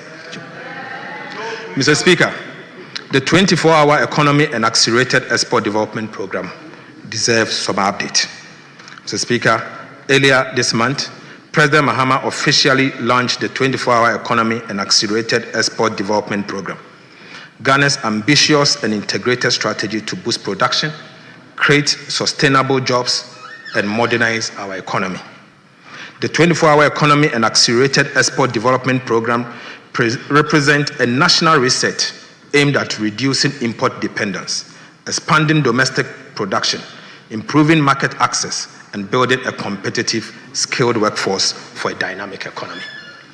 Right, Honorable Speaker, the anchor of the 24-hour economy and accelerated export development program is the Volta Economic Corridor, a transformational project to unlock the vast economic and environmental potential of the Volta Lake and its surrounding lands. Mr. Speaker, the Volta Economic Corridor revives and expands on Dr. Kwame Nkrumah's original vision of the Volta project as a hub for agro-industry, trade and transport, now reimagined to fit today's economic reality and regional opportunities. Mr. Speaker, the Volta Economic Corridor will be executed through the following pillars of the 24-hour economy and accelerated export development program. Right Honorable Speaker, Grow 24 will irrigate 2 million hectares of farmlands for year-round farming instead of the traditional seasonal farming. Right Honorable Speaker, Make 24 will establish agro-industrial parks for textiles, pharmaceuticals, and food processing. The Speaker, Show 24 will develop tourism clusters and hospitality hubs along the Volta Lake. And Connect 24 will turn the lake into a major inland transport route, cutting haulage costs and linking northern, southern, eastern, and western Ghana. Mr. Speaker, to support this transformative program, the Ministry of Finance will, in the 2026 budget, outline targeted incentives for the Volta Economic Corridor. These measures will be carefully designed to attract private capital, drive enterprise growth, and create decent, well-paying jobs. The Speaker, for emphasis, the Ministry of Finance will, as part of the 2026 budget, outline a targeted incentive for the Volta Economic Corridor. Right Honorable Speaker, the government will only facilitate and not dominate this ambitious growth goal. The Speaker, I now take you to the big push. Right Honorable Speaker, as part of the 2025 budget, we announced the commencement of the Big Push program, a flagship initiative of President John Dramani Mahama for massive infrastructure development. Since then, the President has dedicated all Big Push budgetary allocation for the next 2 years. Mr. Speaker, and I mean all Big Push allocation for the next 2 years to improve road infrastructure. Mr. Speaker, you may recall that Parliament approved that all oil revenue and mineral royalties accrued to the budget were dedicated to the Big Push.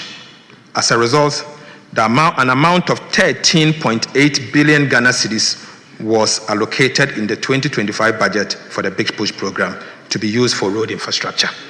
Mr. Speaker, the Minister for Roads and Highways has spent the last 6 months of his time in office touring the whole country to assess firsthand the state of our roads. Mr. Speaker, the Ministry of Roads and Highways has undertaken studies and prepared comprehensive engineering interventions and cost estimate for roads projects across the country for the Big Push program.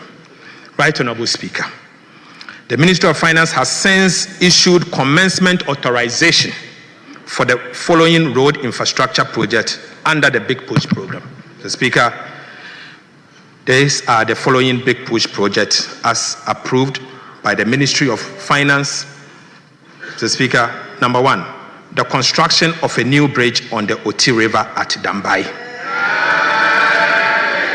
Number 2, rehabilitation of Wahan Road. 3, upgrading of Tumu Hamile Road. 4, upgrading of Tumu Han Laura Road. 5, reconstruction of Navrongo Tumu Road. 6, rehabilitation of Techiman Nkonsia Wenchi Road. 7, rehabilitation of Wenchi Sola Road. 8, Mr. Speaker, construction of Sunyane Outer Ring Road. Mr. Speaker, the construction of Kumasi Outer Ring Road, Eastern Quadrant. Mr. Speaker, the rehabilitation of Bintri Napanduri Road. Mr. Speaker, the rehabilitation of Dodo Pepeso Nkwanta Road. Rehabilitation of Atimpoku Esukuma Junction Road. Rehabilitation of Esukuma Junction to Enyinawase Road. Right Honorable Speaker, Enyinawase to Ho Titrenu Road. Mr. Speaker, we'll be upgrading the Akosombo Jakiti Kudikope Road. Mr. Speaker, we'll be upgrading Esukuma to Enumbuso to Parliament Road. Mr. Speaker, Adome Bridge to Akomufre Road. We'll be upgrading Ho to Petoi Road. Mr. Speaker, rehabilitation of Petoi to Afiadenyamepa Road. Mr. Speaker, we'll be rehabilitating Penny to Aflao Road. We will be dualizing Winneba to Mankesim Road. We'll be dualizing Cape Coast to Takrady Road. We'll be rehabilitating Mankesim Ejumako to Aguna Swedro Road. Mr. Speaker, we'll be rehabilitating Tema to Aflao Road. Construction of Dodowa to Afenya Dowenya Road. Right Honorable Speaker, we will be upgrading the Oyibi to Apollonia Afenya Road. Right Honorable Speaker, we'll be constructing the Enchi to Elubo Road. We'll also be constructing the Dadieso to Akontombra Road. We'll be upgrading the Adrefua to Osekojokrom Road.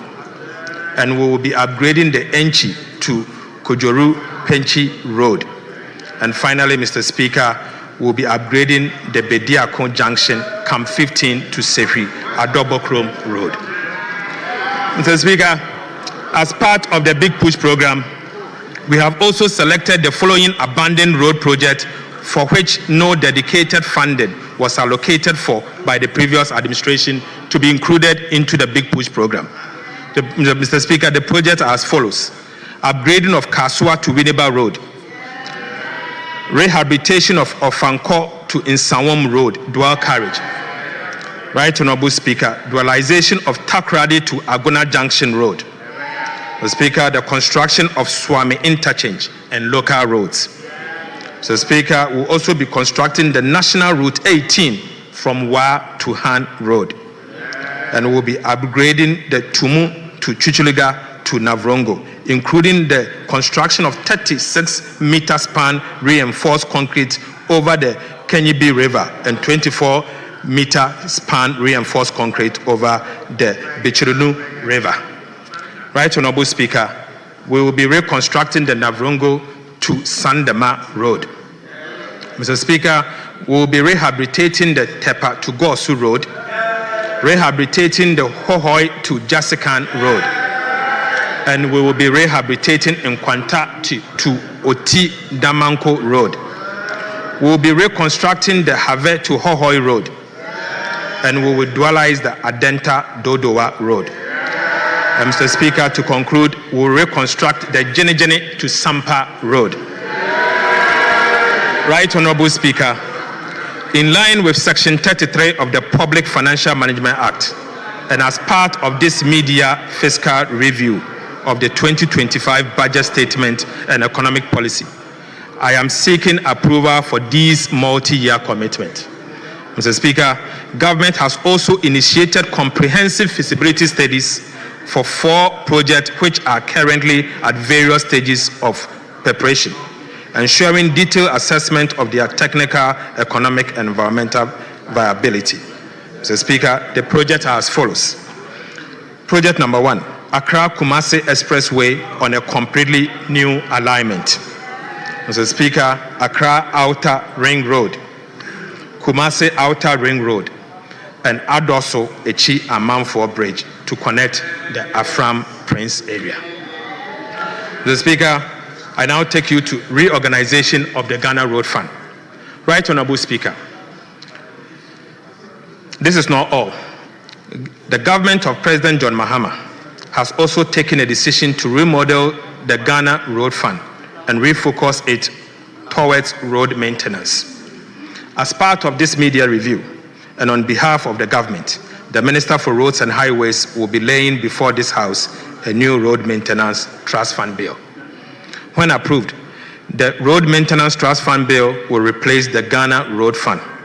Mr. Speaker, the Road Maintenance Trust Fund will, among others, provide for a new governance architecture, provide a formula for a fairer allocation of resources, and introduce more transparency in the utilization of road fund levy and others.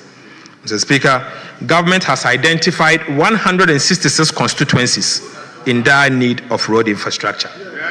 Right Honorable Speaker, the government has identified 166 constituencies in dire need of road infrastructure.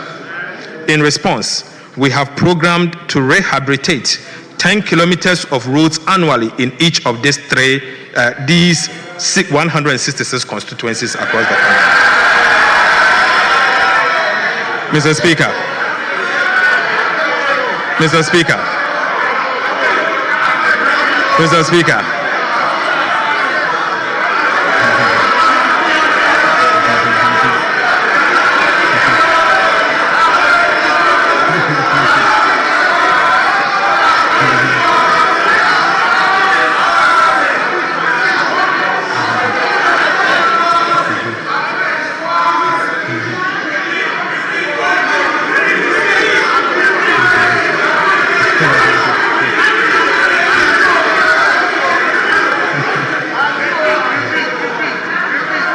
Right Honorable Speaker.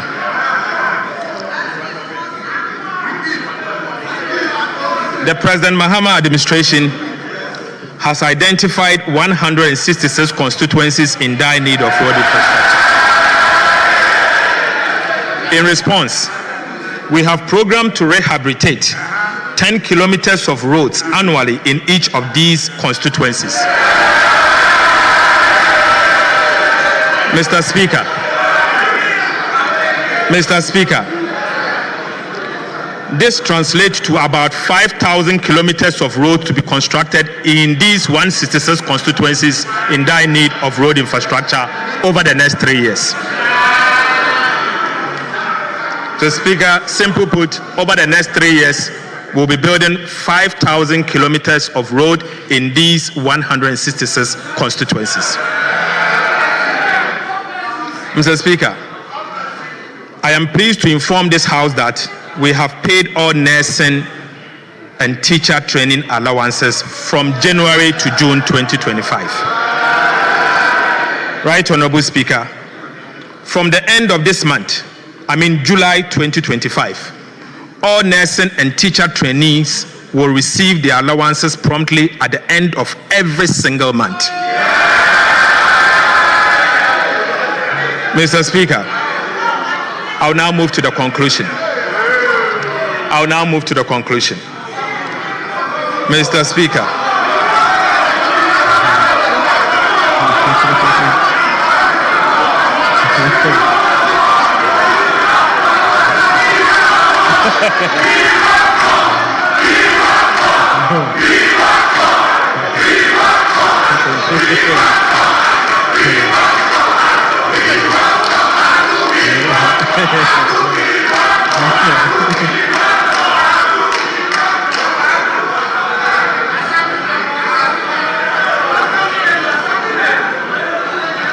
Mr. Speaker. Right Honorable Speaker.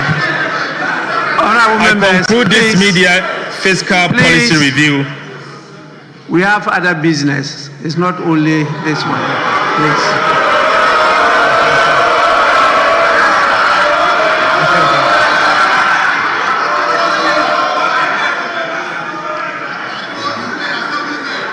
Right Honorable Speaker, I conclude this media fiscal review with renewed hope and optimism.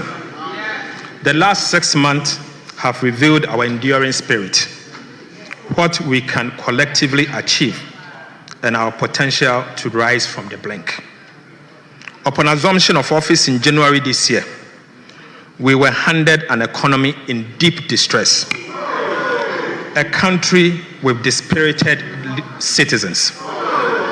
Trust and faith in our leaders were at all-time low. The fundamentals were not only weak, but broken. Mr. Speaker, and the misery and suffering were palpable. Mr. Speaker, in just 6 months, in fact, under 200 days, under the decisive leadership of President John Mahama, we have begun to change the story. Mr. Speaker, President Mahama's economic management model is working. The turnaround is in sight.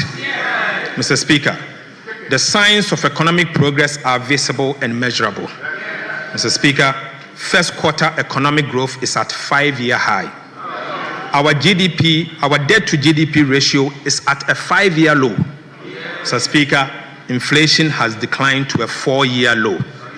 Right Honorable Speaker, our credit rating has improved from junk to B- with stable outlook, a 2-notch upgrade and a 4-year high. Right Honorable Speaker, we have almost reversed all the cedi depreciations in the years 2022, 2023 and 2024, with no cedi depreciation in the year 2025. Mr. Speaker, the level of the appreciation of the Ghana cedi has never happened in the history of our nation. Prices of petrol and diesel at the pump have reduced significantly to the benefit of consumers. And the price of sugar, rice, and cooking oil at a 4-year low. Mr. Speaker, the price of 25 kilogram bag of Royal Aroma rice, which used to be sold at 650 Ghana cedis in January, is now being sold for 356 Ghana cedis. Mr. Speaker, the price of a lonka of sugar, which used to be sold for 50 Ghana cedis in January, is now being sold for 44 Ghana cedis. Right Honorable Speaker, price of 25-liter of cooking oil, which used to be sold for 980 Ghana cedis in January, is now being sold for 640 Ghana cedis. Mr. Speaker, price of konkonte, 1 sack. Price of konkonte, 1 sack, which used to be sold for 1,200 Ghana cedis in January, is now being sold for 950 Ghana cedis.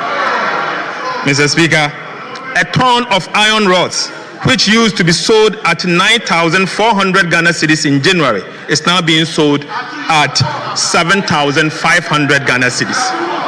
Mr. Speaker, onions.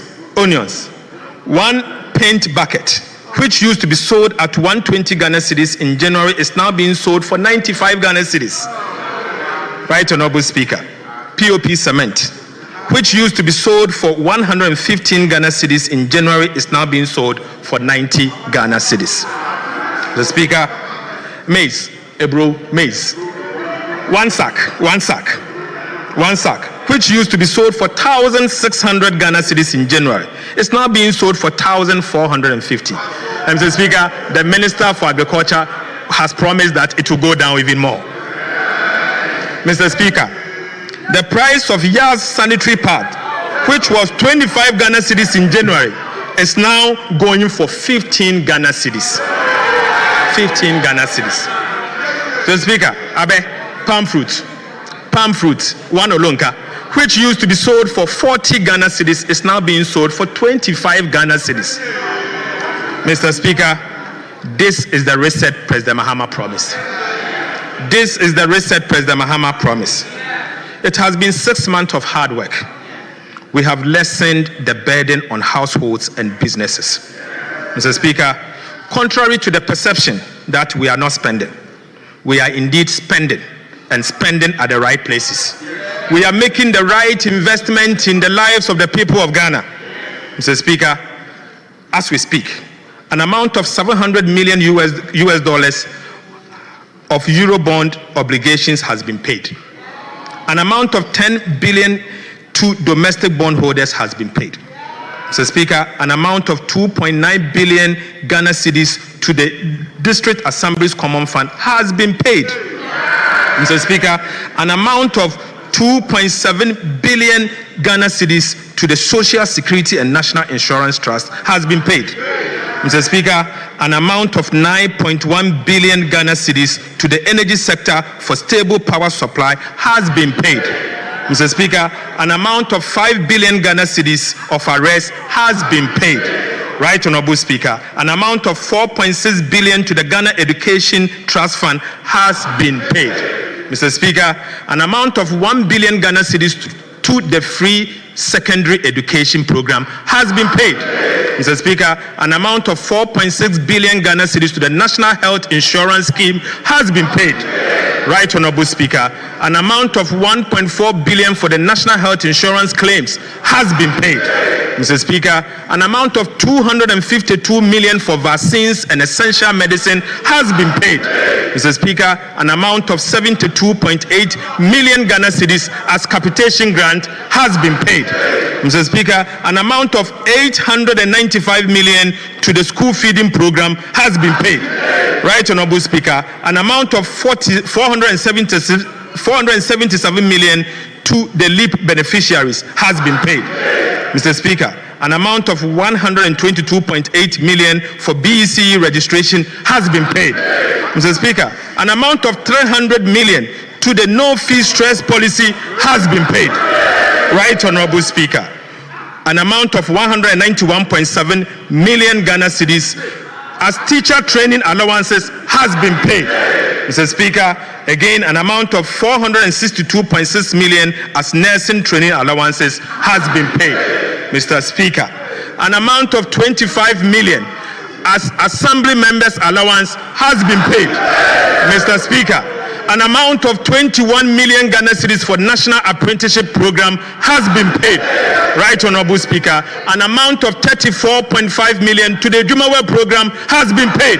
Mr. Speaker, an amount of 2 billion Ghana cedis as goods and service to run effective and efficient government ministries, departments and agencies has been paid. And Mr. Speaker, as we speak, an amount of 2 billion Ghana cedis to save the National Investment Bank has been paid. Right, Honorable Speaker, non-interest expenditure of 84.2 billion Ghana cedis has been paid. So far, Mr. Speaker, from January to June, total cash of 114.5 billion has been paid from the consolidated fund.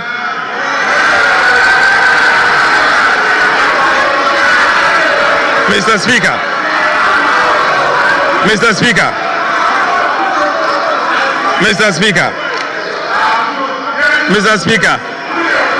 we are spending and spending at the right places.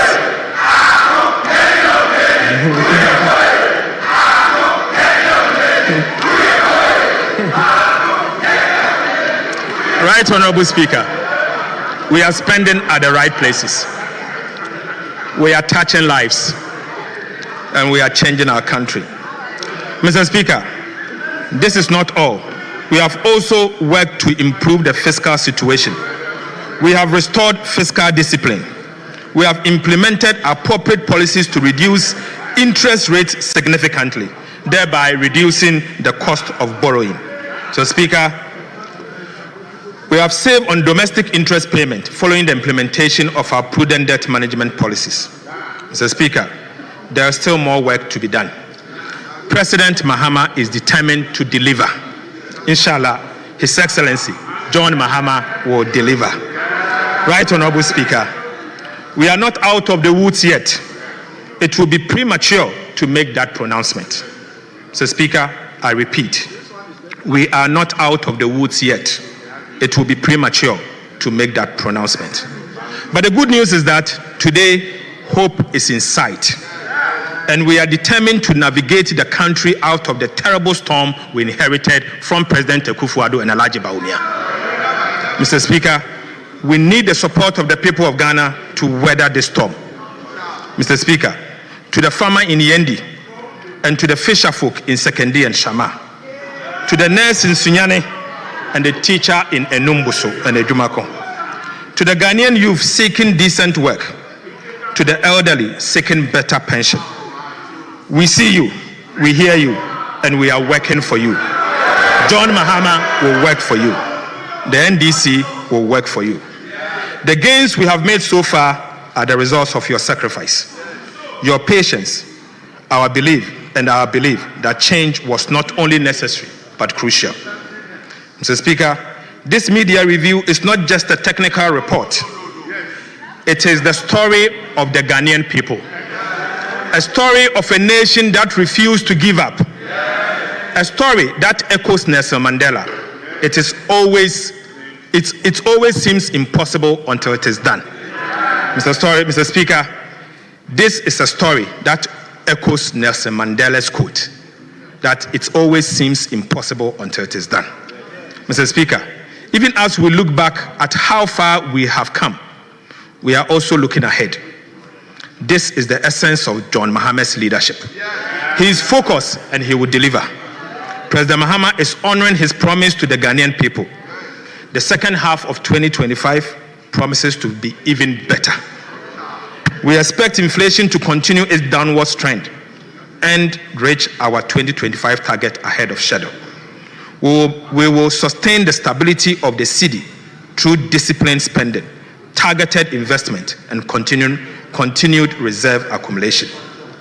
Growth will be further boosted by strategic initiatives, including the 24-hour economy program, the Big Push infrastructure program, and the revitalization of agriculture through the Agriculture for Economic Transformation program.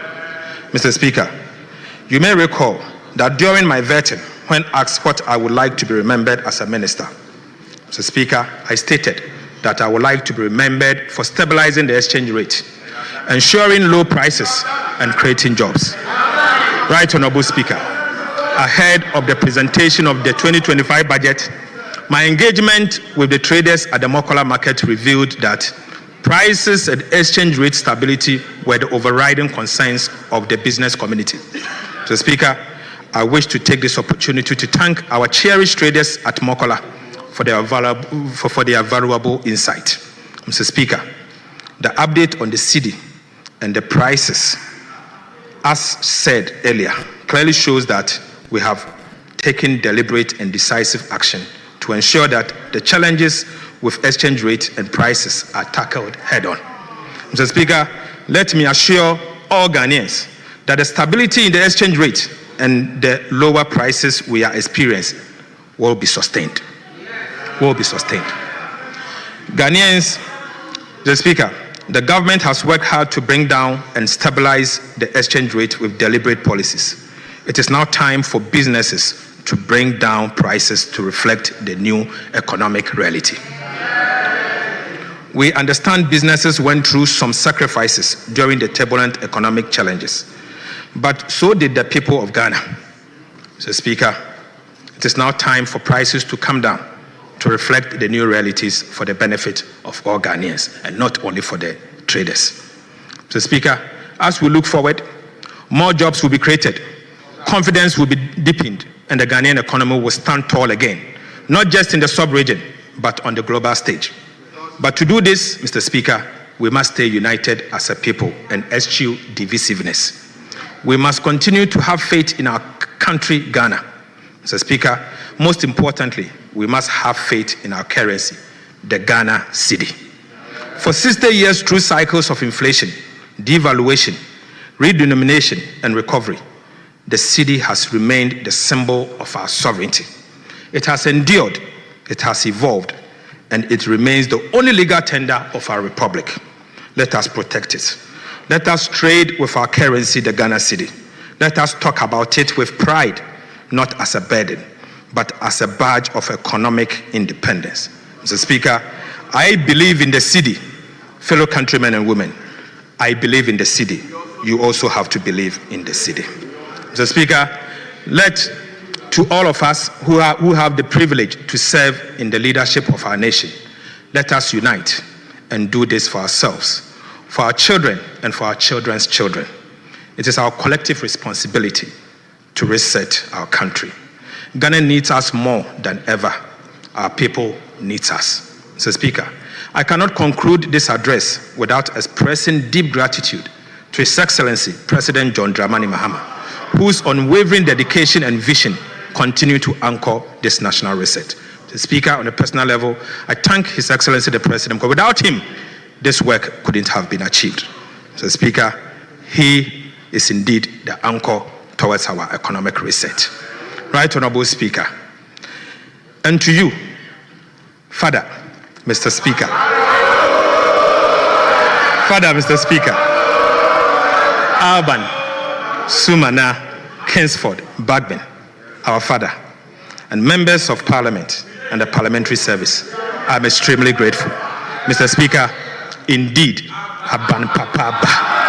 Mr. Speaker, Aban Papaba. No wonder my brother Kwame and his team had to flee the chamber. I salute the Speaker. I thank you.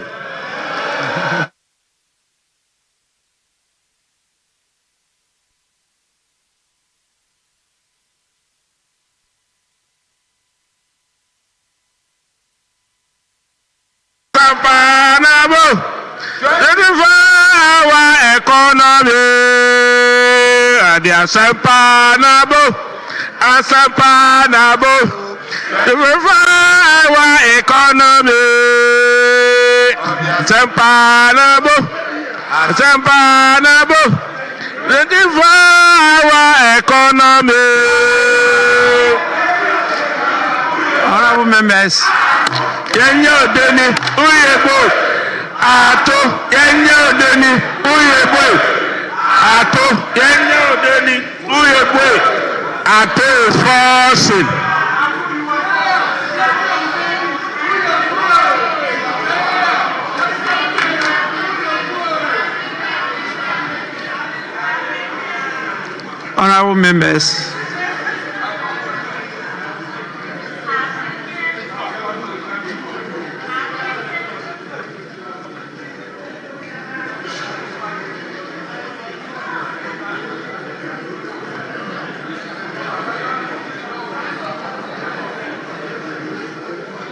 Honorable members, in line with the practice and convention of the House,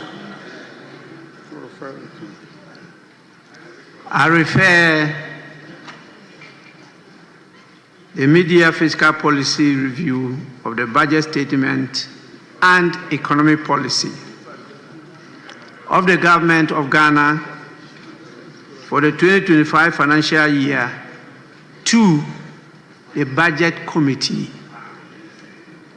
to be assisted by the leadership of the Committee on Finance for deliberation and report to the House.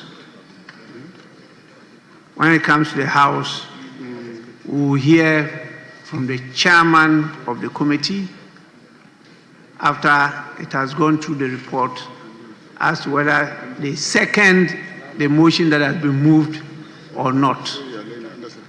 If they do so, then it will be opened for debate. This is a motion, it's not a statement. And so members will have the opportunity to debate the mid-year fiscal policy review of the budget statement and economic policy of the government of Ghana. So I intend to permit the minister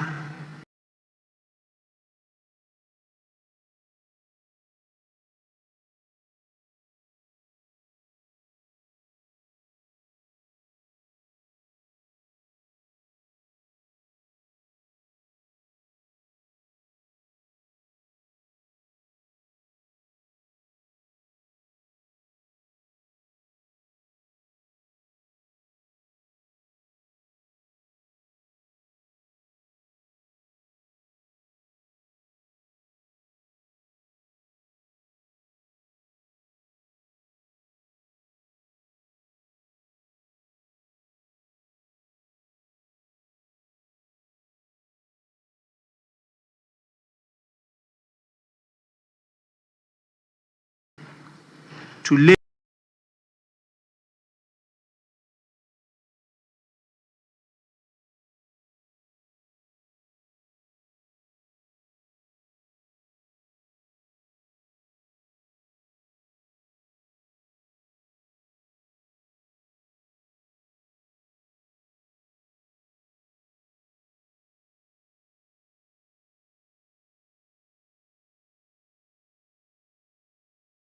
I intend to permit the minister to lay